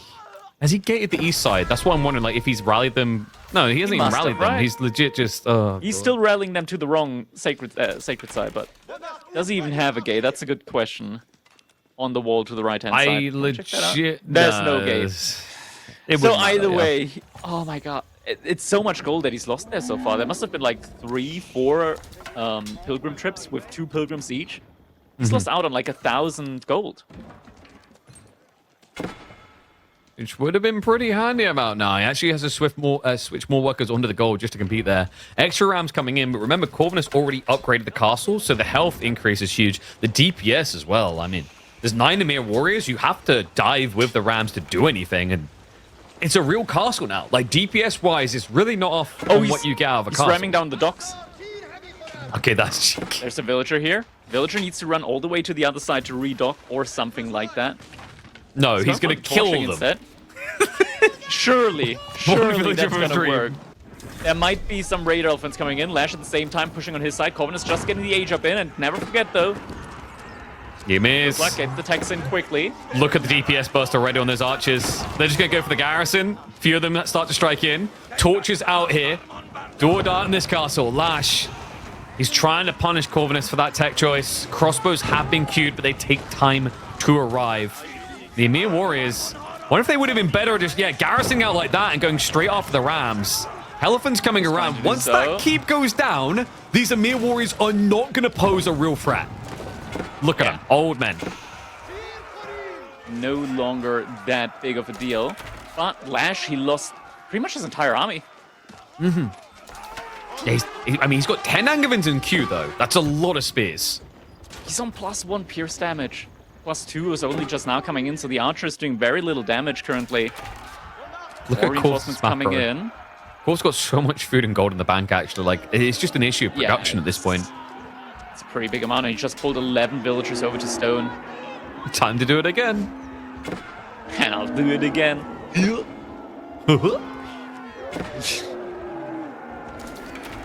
Another dive. Running deeper into his base. I think you just want to run past this army with the Raider Elephants. Yeah.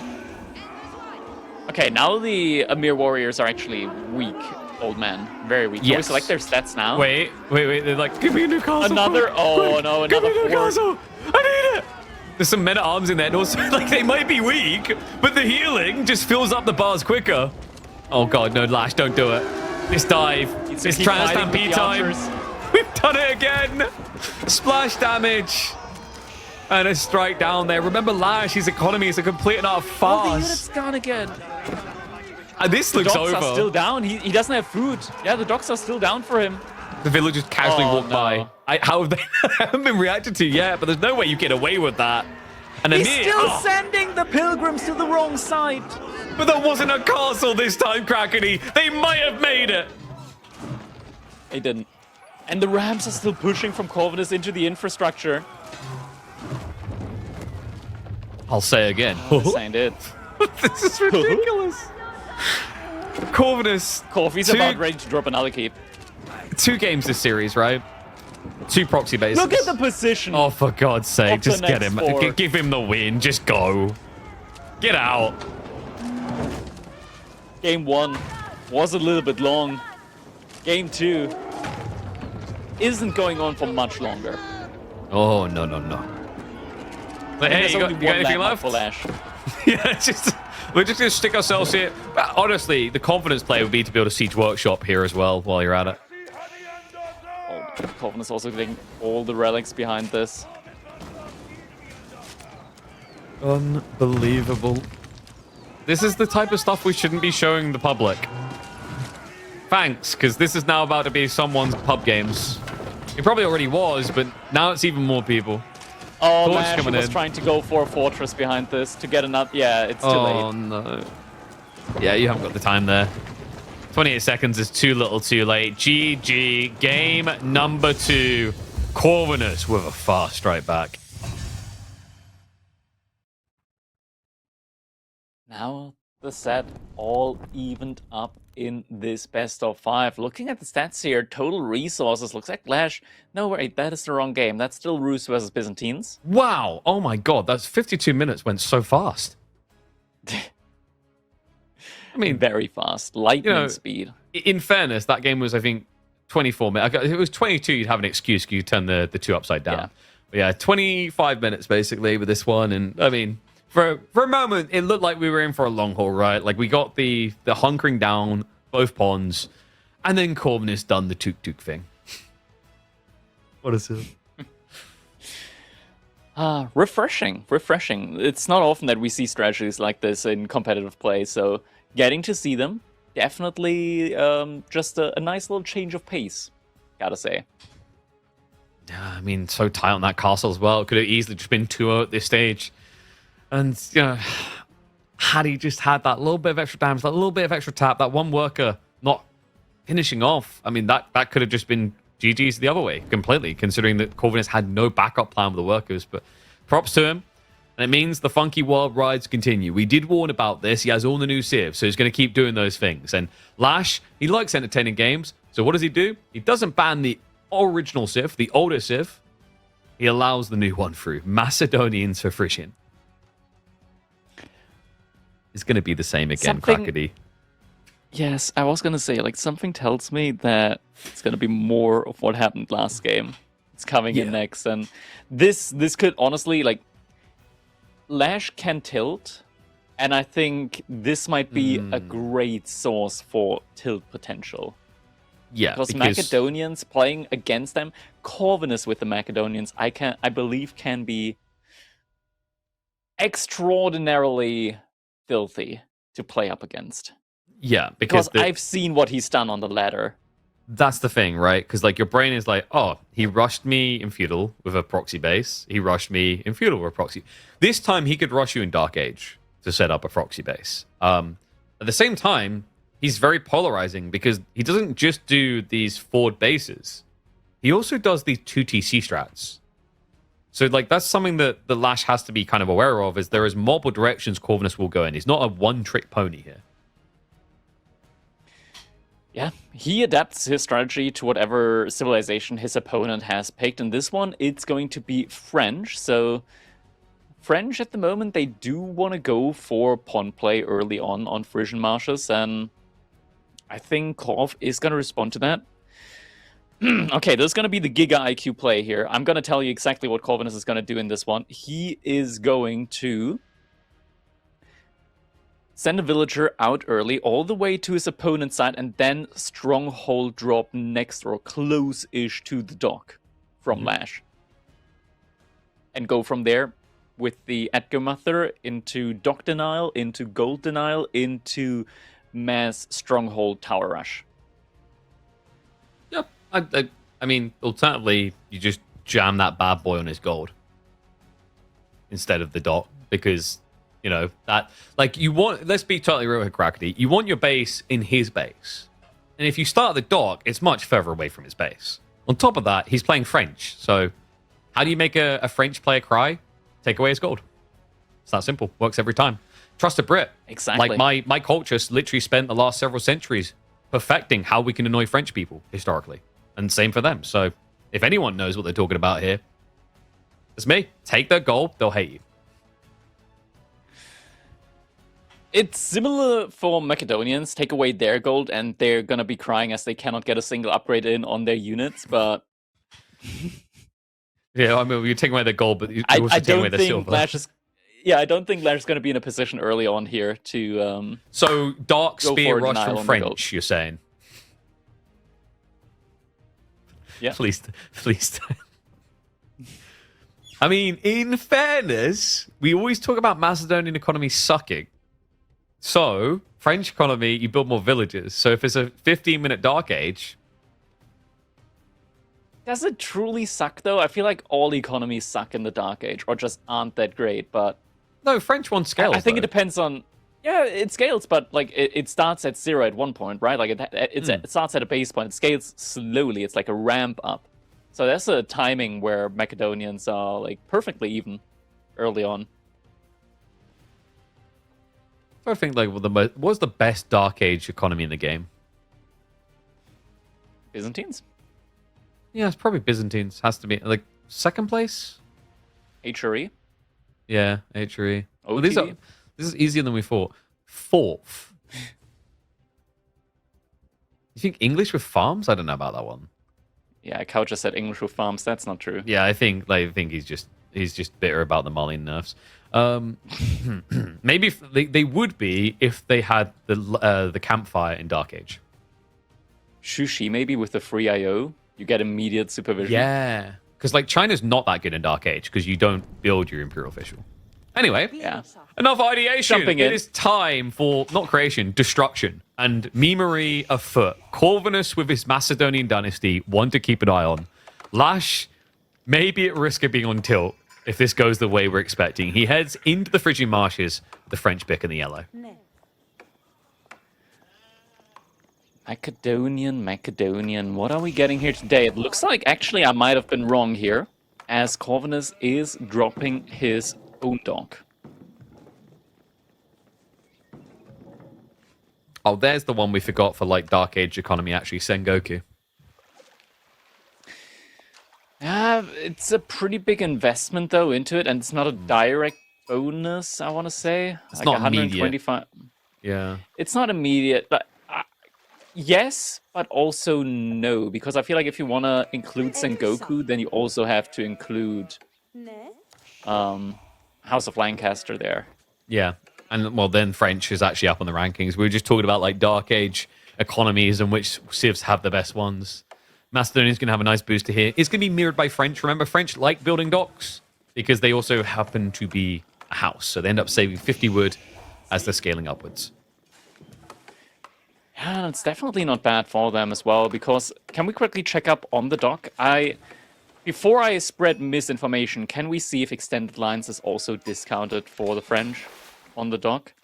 It is. There we go. Okay, so no misinformation here, but you do get very cheap extended lines in as the French, and when you go for additional pawns, that is most definitely worth it. Meanwhile, Macedonians do not get silver when fishing. Shocker, really. Oh, wow. That needs to be fixed ASAP. They need another way of getting silver. I think that's the problem, Crackety. like, can we get some like, you know, like minesweepers? They can like Silver melt berries. detectors. You know, like Yeah. we need metal detectors as an option. You just have like your Macedonian villagers randomly walking around. Shoreline fish should provide silver. They should. You know what? Like, yeah, maybe they've got silver scales. If we kind of like bond with Age of Mythology, it could be a thing. Shimmer You know, fish, yeah. At least then they'd have another way against. I do feel bad for them. It's like you have to get the gold, really. Every strat Macedonians like is, okay, how do I use 1,000 gold at 10 minutes? Because I'm probably going to end up doing that.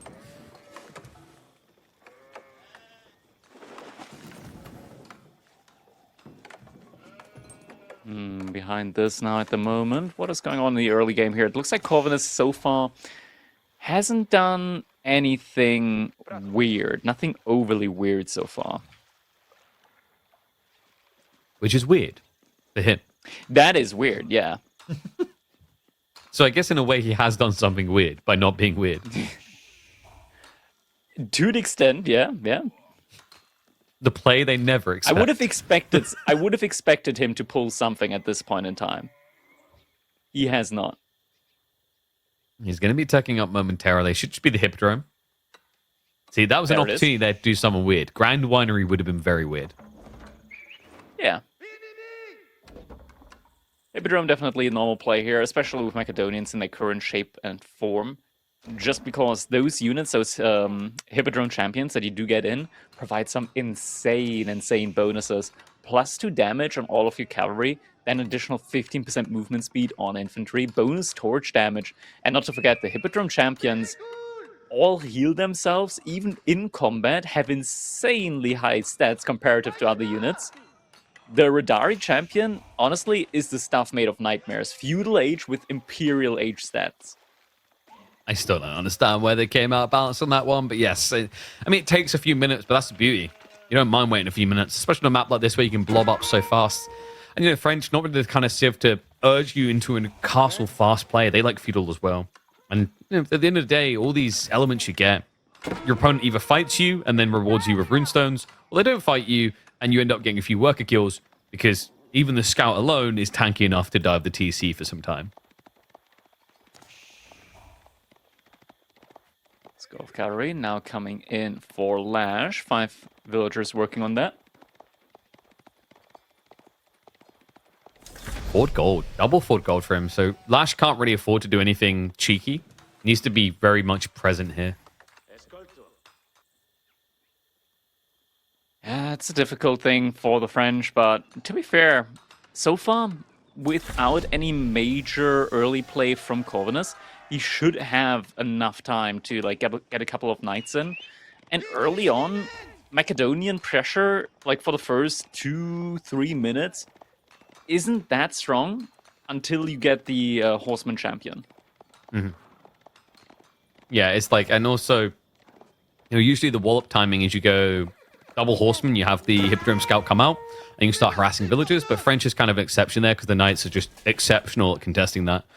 So yeah, you do kind of feel like you have to play a bit wider, wait for the timing. But the nice thing is, like, the idea of scaling horseman here isn't terrible for the ability to snipe down dock play. So LaSh wants to be a little bit careful about how greedy he gets with his fishing expansion. Yeah. Indeed, indeed. We do have the first horseman coming in now. LaSh's gonna have to be careful with his villager. The villager did not move back yet. That is something that you should most definitely do whenever you see the age up come in. But Corvinus, actually, he expects LaSh to have more than one dock up at this point. To be fair, I would have also assumed that there were additional docks up, so the villager actually just gets away with it. Yeah, a little bit surprised by that. But, this is the timing. You want to get the horseman across and start doing things, so you don't typically wait for the scout. So a little bit of an unusual choice there. As a result, though, Corvinus is going to still try to address the docks he sees. We have got Agi and Mafa now being queued up. These things blob really nicely. It's a counter knights that will get an increased attack speed the more of them that are present. Corvinus already with a couple of walls, or at least one wall in his base, just to make it a little bit harder for knights to zoom around. Trying to go for any villager snipes early on in the game. No major economy upgrades in yet for LaSh outside of double broad axe. Can we check out his docks? Did he go for extended lines yet? I don't think he did. Yeah, no extended lines in. It's 2 ponds, right? So I can kind of understand the reluctance there. He made 5 fishing ships, though, in 1 pond. Like, yeah. That's commitment. That is commitment. At that point, it maybe feels overkill to get the extended lines. You're like, well, this isn't going to last long anyway.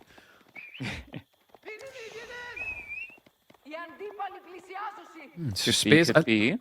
I like this playing to spears, by the way. Like, it's kind of underrated on French in these situations. Most people always just thinking archer knights every single French game. spears. Yeah. No, I don't like that. No? Yeah. You don't think it's worth it because he'll need it down the line as well? Because, Macedonians and Ridari is probably first in your mind? It's just that the French spearmen feel incredibly, incredibly underwhelming in this matchup, especially since, like, what are you countering out? You're countering out horsemen. Knights already do well up against horsemen. And there aren't that many horsemen to begin with at the moment. Just doesn't make a lot of sense. It's good as a frontline here up against the Atgemather, but I'd rather just have either more knights or archers. You think it's maybe about addressing the docks? Yeah, but then archers would also be nice, just because you can like snipe out the archer ships. Or not just the archer ships, but also fishing ships. Speaking of archer ships, Getting but a chainmiller now. first one is on the way. Corvinus, kind of interested in buying him in. He knows he's got some lifeline left on that. That dock's not going to burn down too fast. He's still expecting LaSh to be more greedy, by the way. Like, Corvinus just has cavalry patrolling around the extra ponds. But LaSh is being very kind of constricted, disciplined in his approach here. Bird on the dock, but doesn't finish what he starts, which means that Corvinus can sneak a worker out.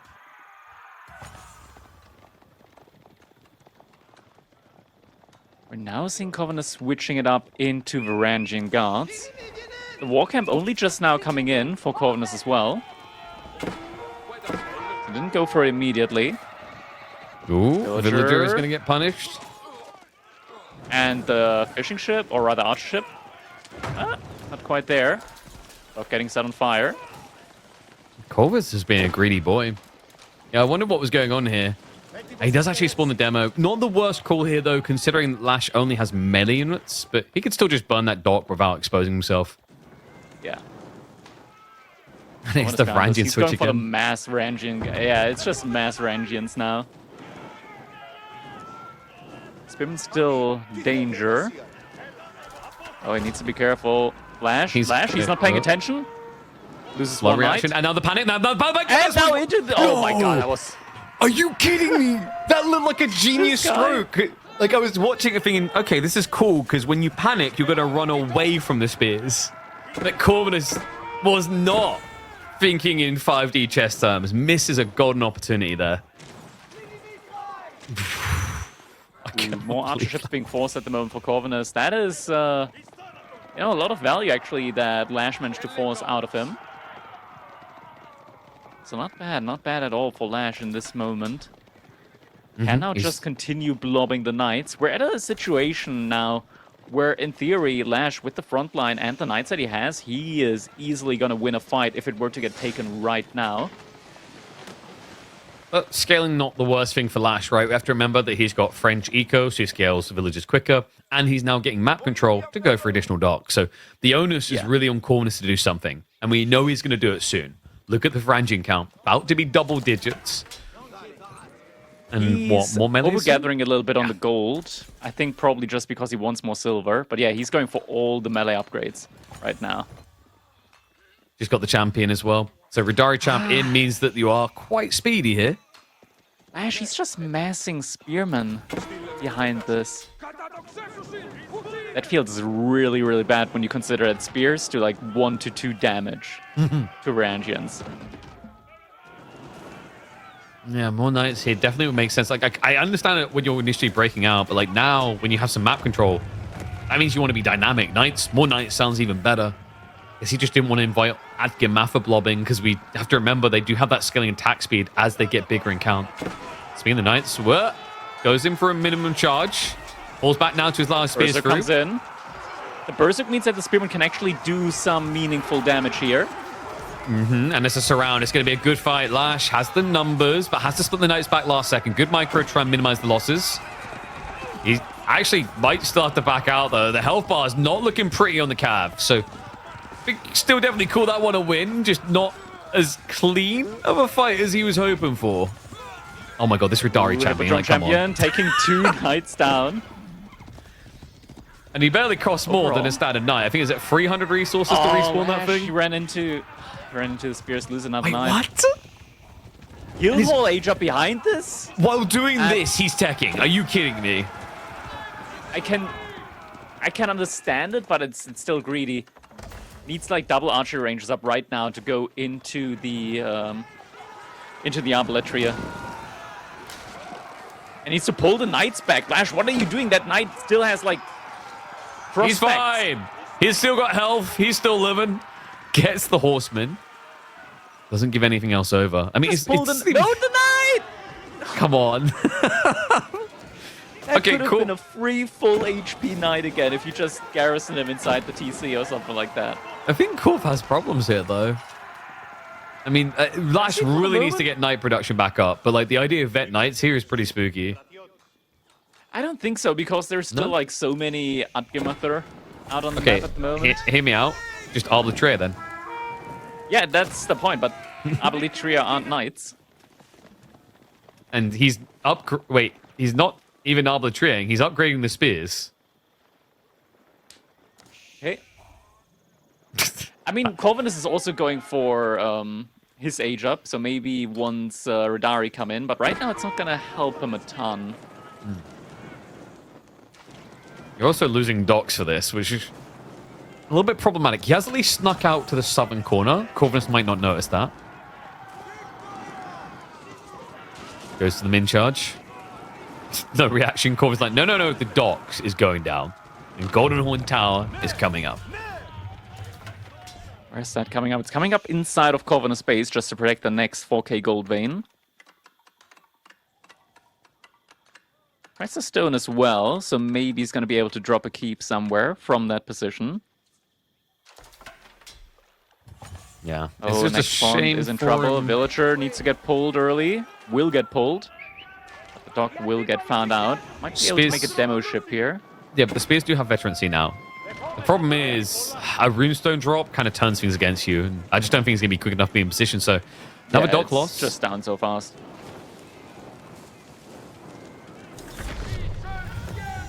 Corvinus behind us. He's still got all of his pawns working for the most part. Knights could, in theory, go for some fishing ship snipes now as well. Upgrades queue Still, going to there's be a a lot little of- bit of time. Military ships out and about as well. Could bait an explosion or demo with a single knight and then just heal that one up again. Knight's And we still know. cruising around, but Corvinus running back to the walls. We know what Corvinus is up to, right? We can see the upgrade coming in on cavalry. It's very clear what the objective long-term is here for him. Just hasn't really started to queue them up just yet, surprisingly enough. What is he saving for? It's difficult keeping up with the silver influx.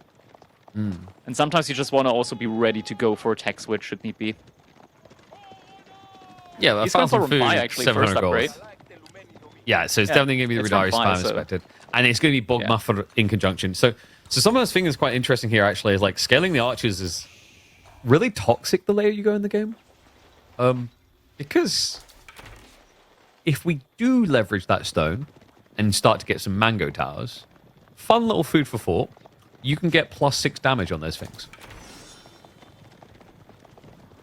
You need to go Imperial, of course, but it's I don't know why it works this way still. Like, I don't understand why mango towers get buffed by range damage, but because Macedonians have 6, it is an option, and like this is a really good map for it, and also matchup. When you see LaSh going Yeah. arbitrary like this, mango towers become your best friend.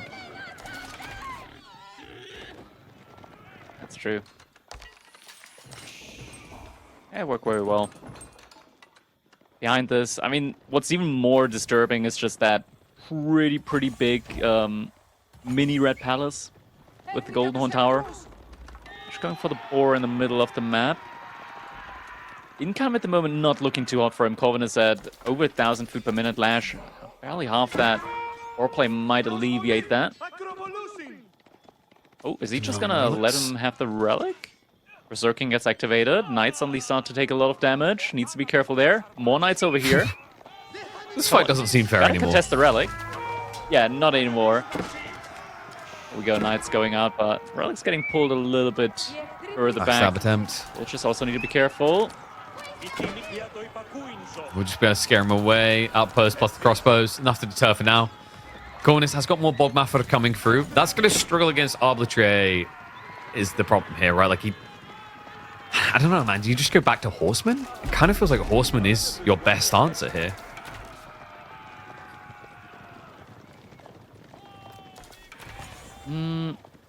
As in, like, for Corvinus, Horseman? Yeah, for Corv. Yeah, because the Arbitrary, right? Like, is Ridari going to be good enough? Like, you're up I against think the Arbitrary. The Bogmather should be good enough. Like, the thing is, you can only deploy Pavisa once, and it's on That's a true. cooldown, and you can always just pull back, right?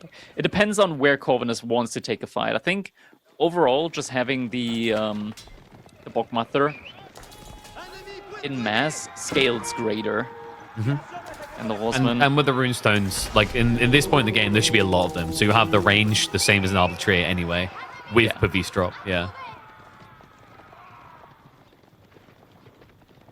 Interesting the way he's kind of scaling this as well. Just adding in Varangian alongside the Ridari. I really like that idea though. Like it seems counterintuitive against Arbitrary, but I think Corvinus is just thinking, how do I keep my Ridari alive longer against this comp? And Spearmen are going to obviously struggle against this Varangian.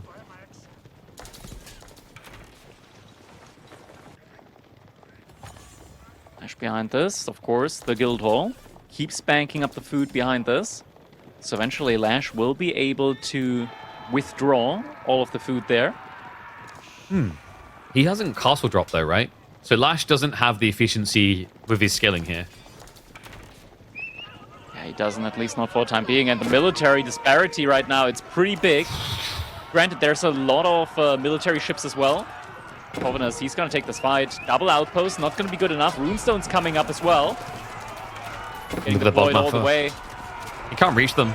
They're just casually sitting in the back side of the fight. Even with the Berserk activation, because Corvinus sees he's got the numbers on his side. LaSh, Avisa getting no cancelled. easy way running away. Snipes out the Radari champion, though. It's good. Another runestone drop speed. would fix that, though. He's kind of forgetting about them. At the moment. There we go. Plops another one down. And all of a sudden, the movement speed to keep on chasing LaSh. This is now even deeper concern. If he doesn't have a castle drop waiting at home, there's nothing to stop get this. So now. It's No, too late. that's not going to work. I think Corvinus has done it again. He didn't expect it. Yeah. The blob, the big army blob. He's just running right into the base now from LaSh. LaSh, he's got no military left. And there's just no way to get him out of his base. GG comes in. Corvinus now leading 2-1. I can't believe it. There's no Corvinus buildings on LaSh's base. I don't know, man. That must be a different series. But Corvinus now pulling ahead. 1 game away from making it to day number 2 of the second qualifier. LaSh is going to need to dig deep. And I mean, it's so hard, right? Like, you know, you mentioned there's a potential to be kind of like off tilt a little bit when you play against Corvinus the way he plays. And you know he's got more unorthodox strats coming. He can just keep on picking new civs, and it doesn't matter how many hours you put in compared to like the traditional picks of things like French, Mali, etc. You can't have as much experience, guys. You can't have the ability to know every single strategy they're going to throw at you. Yeah, that's true. Playing against Corvinus, right? Like, I called a very different strategy here early on with just the early stronghold push that came in. You played it a little bit more normal, a little bit more meta, a little bit more safe, and it worked out quite well for him. LaSh, I believe in this one, he just did not play enough around the docks, around the ponds. He was lacking a lot of food income because of it. Had to go for an earlier transition for food on land, and yeah, in the end, just hurt him dearly here as he was struggling when it comes to production all throughout. The castle age up as well, I think, was just a little bit too early, unnecessarily early, especially after he took a good trade against the military there from Corvinus. Felt a little bit unnecessarily forced, and yeah, thus Corvinus with just more economy behind it, able to blow up a larger army, eventually win the game there. Lucky, lucky. Another new civ again. It was Lancaster of Golden Horde. LaSh says to hell with having to face Lancaster. So we will get to see what Corvinus has been brewing up with the Golden Horde. As civ, I think of all the new ones, it's the one that's got the big question mark left on it, especially after the recent nerfs to the more cheesy and broken builds it had.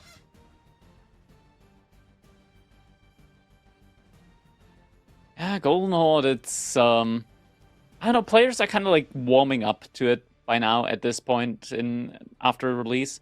At the beginning, it was due to those just being insanely slow, which it is. By all means, it is an incredibly slow civilization. It takes forever to age up with that one. The age ups, for the most part, or at least in feudal age, aren't like anything crazy, like getting a discount on the Khan and the Torguts.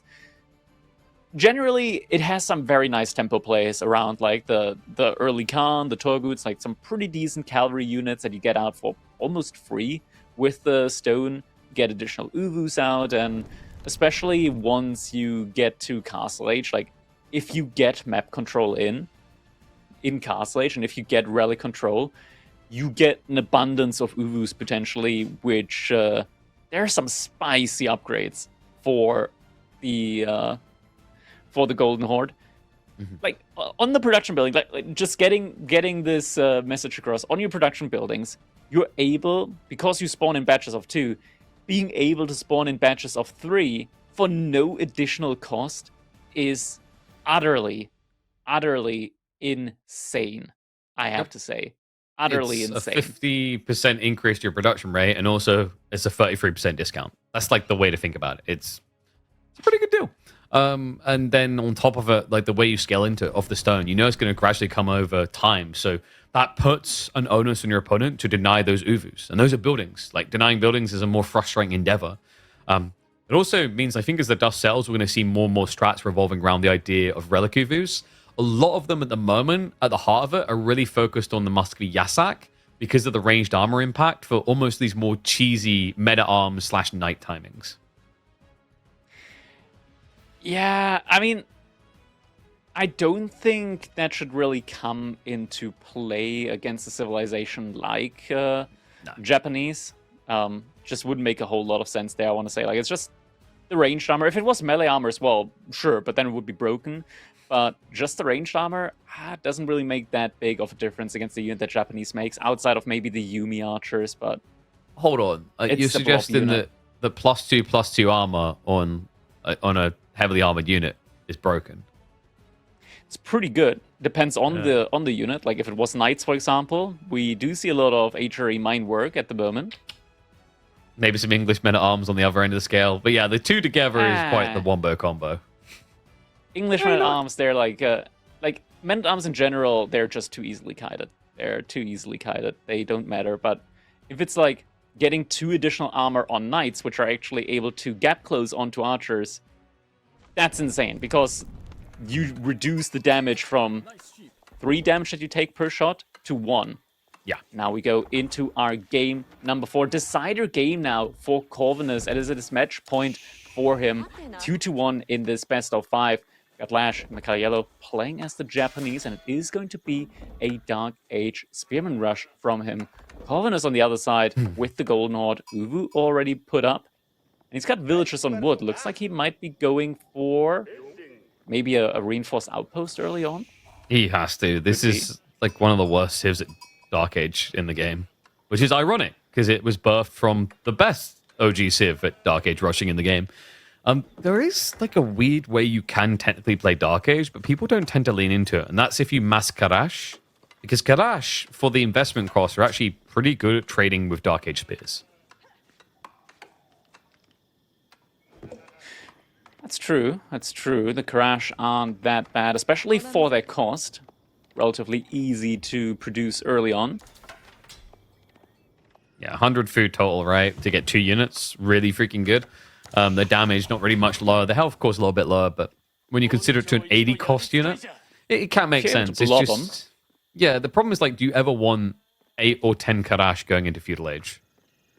The answer is going to be no, right? Yeah, not really. Not really. I mean, you want to have some, but 8 is kind of pushing it. Yeah. But maybe if there was getting the barracks in. Like, maybe there's a way to pay to upgrade them, like Roos do with their boats, so you could actually make them into a real spear or an archer, but I can see that being very easily broken. I don't know. I think that could be fair. Yeah. I think that could be fair. I think it would have to be more expensive than if you built them normally, you know? Because you're hybridizing a unit. Yeah, because... I agree with that. Like, pay 10 additional resource for it for sure, but it would be a cool concept to have, I gotta say. I like the idea behind that. I think you just have to make sure you have to have the production building type, because otherwise I can already see the archery cheese of, like, you know, building 10 Karash and upgrading them straight away into archers. Well, that would be kind of insane. Just end games. But this is the thing, like, it's so hard to defend this because unlike Mongols, where they can get the lucky spawn and have the gold, the stone, the tree line all underneath the TC, with Golden Horde, none of it's underneath the TC. Yeah, this is going to be a tough one here. The early defense really had to be mustered, and we didn't get a fortified outpost in. Instead, it is going to be Spearman from Corvinus, but he's massively behind in the production, so Uwu is going to get sacked here. No way to keep that one up here for the foreseeable future. Did he some think this was here from LaSh? He moved a little bit, unfortunately. I'm confused. Did he think this was like a 2 free spear commitment maximum? Because like that, I can kind of understand Corvinus' idea if he thought that LaSh was half-assing this, but this is a hard look commitment. Where all the gold is. Yeah, I mean, just looking where all the gold is, where all of the stone mines are as well. Yeah, like there's just no opportunity here for Corvinus at all to go out to gold because of this. Karash and Spearman, a mixture of both coming in. Yeah, +1 melee armor. Exclamation mark blame. They're not real units, okay? They are literal body shots. Yeah, they don't look at them. Don't feel bad for them. They're not people. They're fake. Oh, LaSh is also going for Samurai behind this. Fight's getting taken. LaSh, good job focusing down the Karash first. Once those are down, then the Spearmen from Corvinus do not have any bonus armor against your spears as well. This outpost, though, is going to be tight. A little bit messy here. Yep, dive comes in. He opens the door for it. Nicely played. Corvinus does get the shove away. Bit of an overcommitment. Needs to be careful of that backstab coming in from the enemy spears now. Nukarash to arrive, and he's committing to it. The worker, Village is going down. going to go down. Needs to pull another worker. Shouldn't delete the outpost yet. This outpost still has a lot of potential to go up. Samurai as well, by the way. LaSh is starting to diversify a bit, but it means there's no tech coming anytime soon. He's actually got a lot of wood. He also mismacroed a little bit. He's got 260, okay, now 210 wood in the bank. That's a little bit much. So he was very, very focused on what happened at the front side. Did miss macro a good little bit there. At the same time, Corvinus, though, that was one of the issues that Golden Horde have. It's very, very difficult, or rather, the income early on, it's low. You spawn with one less villagers to begin with. Oh, no, the villagers! He doesn't see it coming. It's an ambush from behind the tree line. Nice stab straight away, moves with them. Brings them low, and that's going to be a -1 again. 2 workers down already. He's going to try for the third. More speed no way, coming that through. is so bad. It's falling apart. That is so bad. What just happened to LaSh? That could be it. That could be game. He's 5 mils behind. He just lost 3 mils. Are you kidding me? He didn't pay attention to them. That is crazy. That is crazy good value. And he's sending another one out. He has to. He has to. But it hurts. And he wants return value in. I mean, at this point, it's a consolation prize to get that Uvu. Unless you can kill some workers, which is not going to happen. He's like, okay, I can burn buildings too. Choose. And oh my god, he chooses poorly. He only sends 2 spearmen over to deal with the workers. And one Corvinus going to stagger them. No health. You've got to be kidding just me. one build It kills just stabs him down. This is ridiculous. Corvinus can't really afford to lose this fight because remember, he still needs to gather gold. I mean, at this rate, how do you ever lose it? The villager coming in now. Does this force commitment? Maybe a bit of an error there because Corvinus, he wasn't scanning for this. This time he wasn't. So the outpost could potentially get finished up here. Yeah, it will get finished up now. Okay. Finally. I was about to say, we're just going to the corner. How many builds are going to go there? Oh, yeah, we sent the whole kit caboodle that he's pulling. Yeah, 15 builds he's sending to the gold. Okay. Corvinus, you might be overdoing it a little bit there. There's berries there as well, though. And he's running out of food underneath this DC, so he needs the berries. He can also pull one of them to wall here. We have to remember Golden Horde can wall, so like, if you're worried he's now going to just melee blob you. Like, there are options, basically. First, though, is coming in behind this for LaSh, but he's down 6 villagers now early on in this game. How is he down 6 villagers? 40 seconds of TC idle time! Holy! It is 7 minutes into the game. Oh, no. Oh, no. That is a crazy, crazy amount of villager idle time at this point in the game. LaSh grieving himself by 2 villagers now. He's 6 economy units behind. Uvu is getting torched down, but Corvinus has more than enough stone behind this in order to get the Batukan as well as 2 additional batches of Torguts out as well. There's still opportunities for him to potentially go for the Uvus. The other stone outcroppings on the map. These are things that you can sneak in as the Golden Horde. Page-up finishes now. Khan and Torgut still gonna take 100 seconds to come in, so there is a window of opportunity, I want to say. Corvinus has to move out on the map for resource, but is gonna be able to use a fortified outpost as well now in order to secure the deer. Not something that LaSh can immediately punish. And this outpost is getting upgraded. LaSh now spreading the army out a little bit. The outpost is gonna get up. LaSh is going on the other side in order to try and look for stuff there. Is there a fortified outpost for Corvinus on the other side? There is as well, so he is sitting pretty now. Completely safe on these other resources. LaSh checked for the stone outcropping. Is he going out there with this villager again? Villager? No, there's a scout there. So he sees just exactly what Corvinus is gathering from over there. Could also assume that the deer is being gathered from, and there Corvinus is going out now in order to get those Uwus out stealthily up on the map. Outpost dive coming in. A lot of exposed villagers here, and he does at least have the hardest status for the samurai, but the problem is the kite factor. Like, you just don't have the movement to easily catch up. So just be a move and away there's enough easily. units to take a fight. Yeah, and this is the worrisome thing. With the extra armor, like, these spearmen do contest pretty well. Arrow fire being a bit of a problem.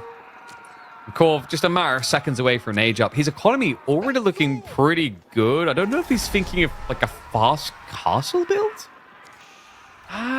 Maybe he's just sending a lot of villagers out to gold now. I wouldn't recommend it just because it takes a big while to go for it. And LaSh sees it. LaSh would see it. With his outpost, he would see when the age up comes in from Corvinus. Right now, LaSh is just going to go for mass samurai. Some Yumi archers getting added in now as well. He's going for the dive past the outpost. Scout is actually being focused down behind this. It's not that fast. Will I mean, seriously, make these it out alive. outposts, they can feel so underwhelming at times. Samurai at least catching up, and Khan now coming in. the Khan. Yep, some decent DPS burst to bring in now finally. Instead of this slow tickle. Good micro there by Corvinus, just getting the injured parties inside the outpost. LaSh, man, it gets so hard to do what he's doing here. You have to remember, this is the absolute backside of the map, the backside of Corvinus' base. Corvinus behind us has a second Uwu up now as well. Also going into archers, Torguts coming in on top of it. And with double Uwus, he's going to be able to blow up a lot of these Torguts as well as the game goes on. I'm a bit worried for LaSh, this idea of like Damage. mass Yumi. Yeah.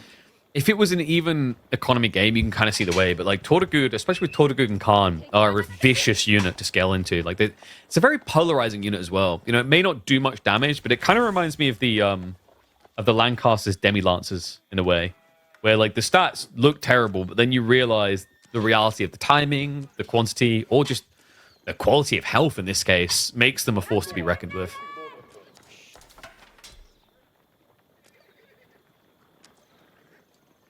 Daimyo is coming in behind this for LaSh, so we'll at least be able to getting the Yumi Daimyo in, the Yumi Bannerman.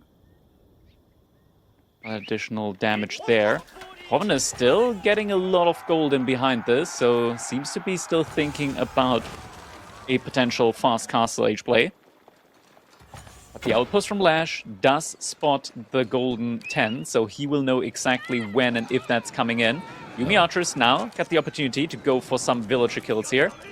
The outpost is also going to be focusing some of them down. She's going after, I think, the spears instead, just to allow the cavalry in here. That's going to come through. Yumi going to start targeting down those spearmen.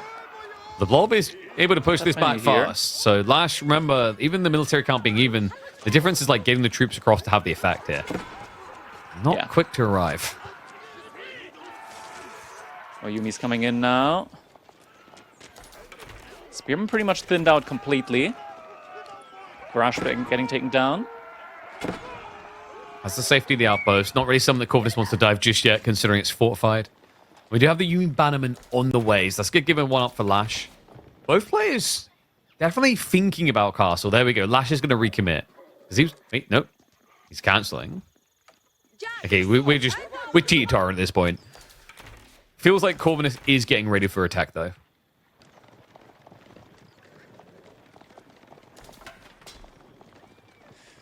Yeah, we'll be going for that tech up. And I mean, if it is actually going to be the armor play here, at the moment it would make sense to go for that one. Just based off the mass Yumi play currently from LaSh. He's adding in Spearman behind this again against the Torguts. He wants to get a timing in to go for the aggression against the fortified outpost, but he's kind of tunnel visioning at the moment. But he's about to see, with his vision on the landmark from Corvinus, that he is aging up. Because that actually is getting portrayed. There it is. Muscovy Yasak is coming in. LaSh sees it. So he knows that this is feigned aggression. He knows that he can actually take a fight here, trade out the army. And now he's got 100 seconds to do something about this. Melee damage level 2 is coming in. He needs to make something happen soon. Yumi pretty far forward, actually. We'll go for the worker snipes, but shuffling one by Corvinus. Needs to shift the rest of the workers away. And the Tortugud able to just brute force past this. LaSh, this is A bit of a weird position to be in. I mean, he looking good. doesn't have that many spearmen for the threat factor of this cavalry. He doesn't have him here, especially. No. That's the main Where problem are at the they? moment for him. I don't know. Are they on the outpost? Wait, he's just... They might be. It looks like they are. Something's not right here. No, No. there's no spears in the outpost. He's got 9 spearmen in queue now. What? Oh, the timing is I don't know. The timing's getting dicey now. Or check his rather, he's deer. losing out on the timing. Check his deer, because that's the only thing that would make sense to me is he didn't outpost the deer, so he left spearmen there. But it's so many. Like 10. I mean, I get it because Torquid are insanely LaSh tanky, spear? but There's 2. I don't understand where they are. Maybe the berries in the corner, but like if you're splitting Maybe them, he regroup with them now. Maybe yeah, he probably. regroup now with them. It's just weird because like if you have to have more than 5 or 6 on the deer there, if that was the Oh, case, did he find because two Torquid could go. Oh, he had them at the... Oh, okay. No! They're getting caught out now by the archers. Okay, this is... I don't see a way back. I do not see a way back for LaSh now. Nah, it's only 5 Torquid, but they're about to be auto-upgraded. Yeah. Spearmen are going to just With pull the armor together. as well. Mm-hmm. Now the archers cannot do any damage against the armored units. It's not that they really needed it necessarily against Yubi anyway, but yeah, just the extra cherry on top, really. Dive coming through. LaSh needs any kills he can get. He's in desperation mode, trying to prep attack himself behind this. And that is Keshik getting added into the affair, so Corvinus just looking to plump up his heavy cav count to now dive across the map. Back a couple of Yumis, but the outpost is going to be enough to defend against that. There's more spearmen coming in. Good bunch of them. Just need to be positioned, but the mass of archers, kind of dangerous to take that fight. LaSh trying to move forward with his own archers up against Corvinus once. Now, even having the chunky boys coming out. The Roost tributaries, remember, they'll also benefit from the armor. Yeah. Perfect kind of armor, really, considering he wants to get ready to dive that base. Floating gate, just 35 seconds out. It's getting rushed up. Benefit that LaSh has, that Corvinus did not. More spearmen in queue. Getting sent back. And LaSh space might still be something that Corvinus might not want to dive, as the archers are then going to be exposed to the TC fire. Corvinus, he's going for it. Veterancy on the archers, he's taking the trade. Yumi can't stand up against this very long. Bazukan renews the charge. He's also just intercepting new spawns because all of it is forward production, which means LaSh shouldn't really be able to get any infantry types out here. Tech up does at least complete. You can't hold on much longer. Archerline has somewhat thinned, but there's no spearman left to hold this back. It could just be a dive onto that gold and a shut out of resources if he wants. Instead, he chases after what little remains of the Yumi.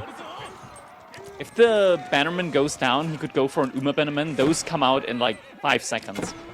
They get produced incredibly fast compared to normal knight. Love this. Just leave the tributaries. Thank you. Tributaries also get bonus against cavalry. They're actually not terrible at trading into knights here. Villagers on the gold. Need to be careful. Clubs one down for free. Rise across the rest. He says, don't mind if I do. He's going to be here a while. Just click on the tributaries. You'll see what I mean with this armor. Very beefy, actually. Look at that. 6 armor. And reminder, he bought these, right? Because he wasn't tech that long. So he chose to pay stone. He saw the value in this timing.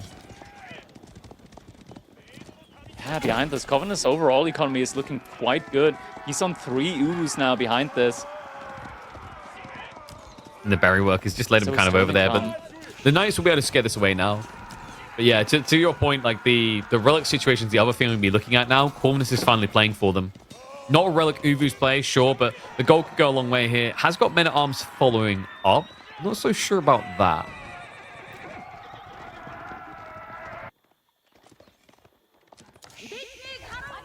Doesn't make too much sense going for the men-at-arms now, especially since we did already see the Mounted Samurai. Mounted Samurai is still very good up against the Keshiks.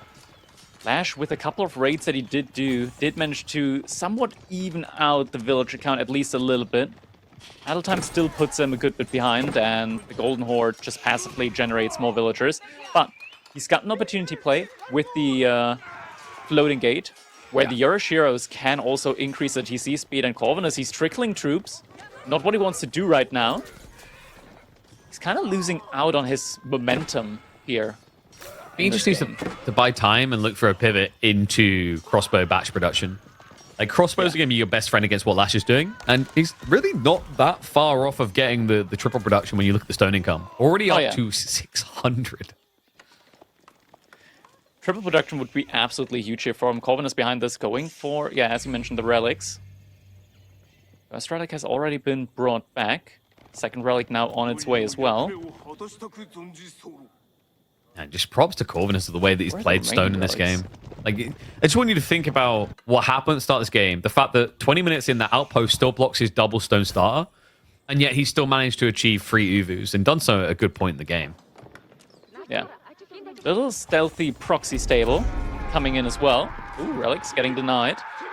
Did this map only spawn with 4 relics? I only see 3 relics left on the map, and none are being carried at the moment. Did he drop a relic inside of his base, potentially, because he didn't have a... well, he doesn't... He's got 2 TC, but he doesn't have... 2 TC, yeah, okay. Yeah, this is actually pretty wacky. It looks like there might be one missing. That's very surprising for Dry Arabia. Yeah, it typically doesn't happen on Dry Arabia. And this isn't Relic Uvu, so it's not a deceptive relic at all. It's not like we've got, you know, a pretend Uvu somewhere.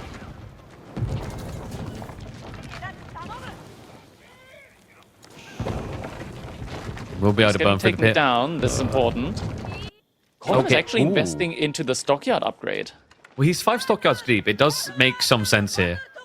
But, you know, it kind of ruins your timing on batch production. I wonder if there's a different way you could steer here. Like, some of the kind of underrated is the edicts. There's like a particular edict where you can get gold generation off of all your stockyards. Ooh, he just cancelled and he's going for the ranged upgrade on the Kipchak. Wait, what?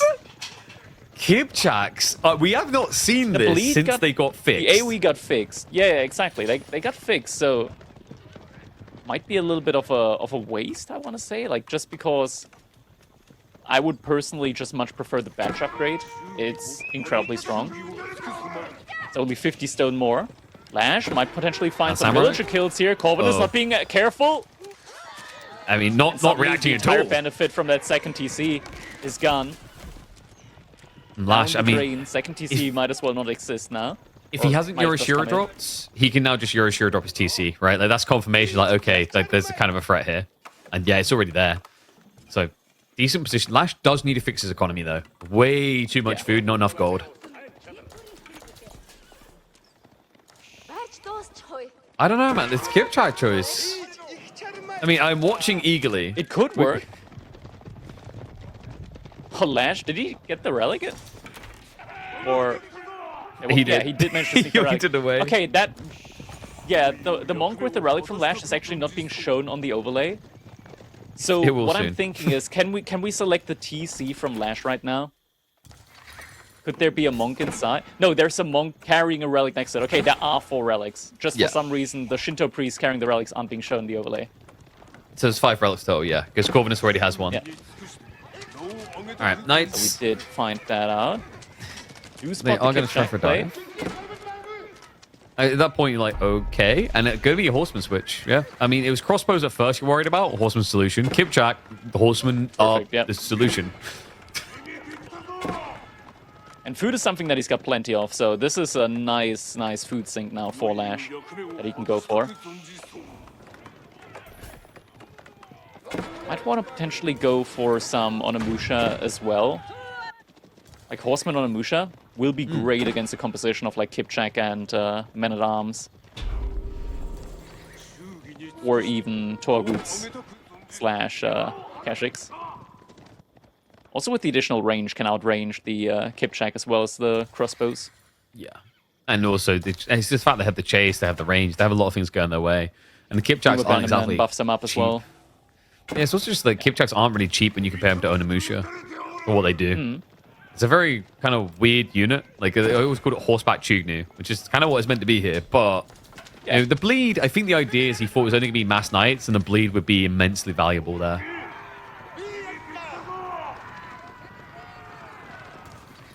Monastery not quite up yet for LaSh. Fight about to be taken here. Horsemen are getting revealed. Horsemen have been revealed, but LaSh stubbornly hides them anyways. It's like, maybe he didn't notice the fact that that guy's naked and not wearing armor on horseback. Maybe he didn't see the veterancy on him. Maybe he just assumed that all people like look that decorated, you know, even like peasants from the Dark Age. Corvinus is kind of spreading him a little bit thin. He's giving them a run around, mainly cavalry kami composition here. Keshik with some kipjacks. LaSh still going for the mounted samurai with it, also adding in some spearmen. I like the play onto the spears. Still, Kipchak aren't terrible at dealing with spears because of that Chuge Nu type effect, right? Like they end up doing, I think the base damage is something like 19 on a burst fire. So just have to worry about that bit. And in the meantime, they're also going to do the thing that makes sense to them. It's raid time. 2 TC from Corvinus LaSh. is going for second TC coming up. Corvinus just taking a stroll through LaSh's entire base now. Pardon me, coming through. Garrison. Don't mind me. He's actually going to find the second TC as it's coming up. Well, he definitely knows it's a heavy horseman commitment at this point. The TC not even complete. He's bailing on the TC. He wants to get through. The gold villagers coming through as well. Imagine if Splash still existed right now. Oh Get out. And the villagers conga lining. Oh my god, there's so many that died there. LaSh, he just lost 10 villagers, 11, 12 villagers on that run through. Yeah, and he just buys time, right? Like, yeah, he loses some of his cavalry units, but congrats, you ran all the way back in your base just to lose economy. What was the point? Being built up. Fourth rally coming in behind this though, so at least LaSh is getting a lot of gold. And gold, by the way, Corvinus has plenty of it. Too bad he doesn't need it for the Kipchak, so might be want to investing into something else right about now. We are seeing the upgrade coming in on the stockyards now. Also spending some wood for the Uwu that just got burnt down. Yeah, he's going to be in hasn't been any raids recently. Yeah, Corvinus, he can just like kind of go for his own raids. LaSh isn't really punishing anything at the moment. I think he's starting to realize the potential to win a main fight, right? Like, if you look at the investments, he's going into his grazing finally, and then he's getting the increased stone gathering. So I'll be grazing into probably, I'd say, batch production. Or men-at-arms could actually make sense here because of the way that LaSh is playing horseman. It sounds weird, but if you think about the scale point of batch production men-at-arms, you can go from 0 men-at-arms to 40 so much quicker, like 50% quicker than any other civ could. Yeah. LaSh army just kind of posing in the middle of the map. Needs to do something though. Spearmen should be inside of his base, just making sure no raids are coming through. Horsemen need to be more active right now.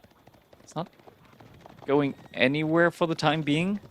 Yeah, definitely needs to be a little bit more active out on the map, especially now that he's got horsemen. He doesn't need to worry about, okay, some idlewoods. Okay, Corvinus on the ball though. He's going to set him out now. That's a lot of stockyards that can be raided. Yeah, like, it's, I mean, 48 potential if he caps it out. I think he missed 4 slots on the new stockyard. So just a lot of food to play with, really. And that's never going to stop. Whereas LaSh, I mean, he's got a decent amount of farms online, right? I think he's still got some people doing temporary food sources. It just shows you how good these stockyards are, right? When you consider we're talking about Japan with the daimyo upgrades, and then you look at the food income. Ooh, fight might be about to be taken here in front of LaSh's base. He's getting ready for it. Shinto priests at the front line are going to get sniped out, but now the fight is being taken. Massive front line, a lot of spears here for LaSh at the front side. Full fight commitment is getting taken.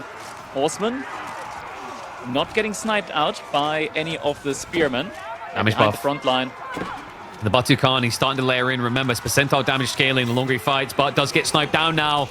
Looking like a breakthrough here. LaSh, he's able to flood past this. Corvinus has to go into kite mode, and most of his units are not capable of that. It's only a small group of Kipchaks. The crossbows are going to get sacked, and questions are going to be asked on whether this was at all necessary for Corvinus. Resources are being accrued behind this for him. Needs to reinvest. As now LaSh finally starting to push across the map. Still a big mass of crossbows. LaSh switching into samurai? Wait, what? I mean, Geisha I kind of would have been on board with, but samurai, like, yeah, you know there's still crossbow. Samurai? That questionable choice, I'll have to say. questionable choice on the Samurai play. Horsemen are getting some good raids in on the backside. Forcing but he needs Corvinus army more. back a little bit longer. Yeah, more raids like this would be ideal for him. Because I think Corvinus is getting ready to pull the trigger. Did LaSh upgrade his daimyo to the last level? He had a lot of stone a second ago. Yeah, he has. Has it on the last level, so good amount of food income there for him. He definitely completed the TC, right? In the corner. Yeah, he did. Yes, Thank God. Okay. Yeah. Could you imagine? I was like, because the lead is still really big. I can. Yeah, it is quite big. Almost a 30 villager lead at the moment for Corvinus, but even considering the villager lead, the income lead isn't big at all. Though the overall collected resources lead is massive. We've got Springles coming through for Corvinus. Interesting considering there are 16 horsemen. He's going to dive towards the stockyard area. Just a few knights to try and idle all of it out. Follow up. Well, you can try to cut this in two. I mean, your knights aren't there now. You don't really have a stocky cavalry line. Springles are going to start getting some shots out. LaSh thinks twice. He's like, nope, I've seen this before. That's a lot of Springles. Archer is going for some shots. Still chase continues. Corvinus definitely has the disposable food income to keep doing the this. Horseman. Oh, goes for the A move. Wait, what? Springs don't take the shot, though. Back to the choke point. Invites him in. He wants a choke point. And the units, they are stacking up. Now he's turning around. The Horseman not getting pulled back in time. Massive damage from the Springles. Yumi firing onto him. It takes 2 flurries, though. Wait, 3 flurries is not the quickest of kills here. We have spread it wider. But look at the military count for LaSh. I mean, front side of this is ugly. He's got nothing left. And Corvinus says, thank you very much. Stone armies on the way. That was the one threat point that LaSh could pose. LaSh, he's got to run all the way back to his base now. Behind this, Batukan building up the damage buff. Even getting sniped out by the Yumi. Still reinforcements coming in for LaSh. This is spicy now. Spicy situation for him. Yeah, he has to keep reinvesting. He can't think about just going for Imperial. And you're just going to get that sinking feeling when you hear the tech up complete. Corvinus, of course, 240 stone income. We'll just start accruing all that up. You put that in the stone armies immediately upon age up. 14 samurai against mass crossbows at the moment. And Springles. It's the chair of time. Look at the way he lines. Like he's inviting him to actually hit from the flank here, which is aligning perfectly for the siege to punish him. LaSh has to retreat again. Difficult fight, difficult situation. No one and Musha have been used at all so far in this fight. I feel like that could have been quite good as well, considering just how many men-at-arms Corvinus has been making now as well behind this. At this point, these men-at-arms, like, they are so tanky. Yumi do a single point of damage up against them. And Corvinus, he's realizing his position. 25 seconds left before the age-up comes through. Yeah, and your opponent's already on your doorstep. Like, the only upside here is that it's not mass Dortagud, which would be also eliteed. But the bad side is Corvinus. Oh, this is dirty. If he gets this outpost up, he can actually just switch it onto the aura to give the percentage health increase, making it even harder for LaSh to win these fights. But he's currently not winning. Tech up there. Be a bit more defensive, the outpost instead. Into the choke point he goes, making sure that even if it's a bigger melee blob, LaSh cannot surround. Right now, he's basically frontlining with Yumi. And look, wait, that is sick. You see what he's doing? He's getting the charge ready. Yeah. It's about to complete. The upgrade on the outpost. The damage reduction movement speed is insane here. Here we go. Is it Drummer Boy time? I think it's Drummer Boy time. He's going for the next one. The next outpost. It lasts ages. Isn't like, yeah, here we go. Ready, set, and it's on your marks. Isn't it a cooldown for every outpost? I think it's shared, but here we go. Zoom, boys, go. Look at the Springald even. If you click on the units right now, just check the stats. The speedy 2.44. And it's going 30 seconds. The damage reduction. Up in the back. Unbelievable. He anticipated more outposts creeping in. Corvinus is not going to let him have this. Just a dive on by. I mean, the Shogunate just doesn't really feel that good right now. Castle the Crow to try and double the rocket launcher count, but I don't think you got the time to do that. It's gotten spotted. The units are still fast. He's moving everything towards the cast of the crone. It's not getting up. It's not getting up in time. Villagers, everything is landing over here. There is no way for the age of... And GG comes in. Corvinus is going to be able to make it through to tomorrow's qualifier game. I just want you to process that army may not have looked fast, but that's because it was a Springald in formation. It made a Springald that fast. That ability is so rarely seen.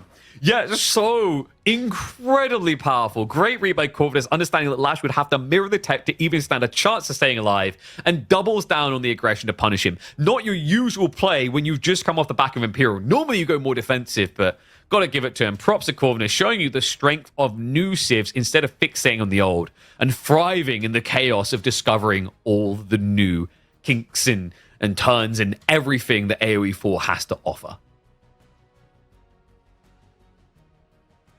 Ay, ay, ay.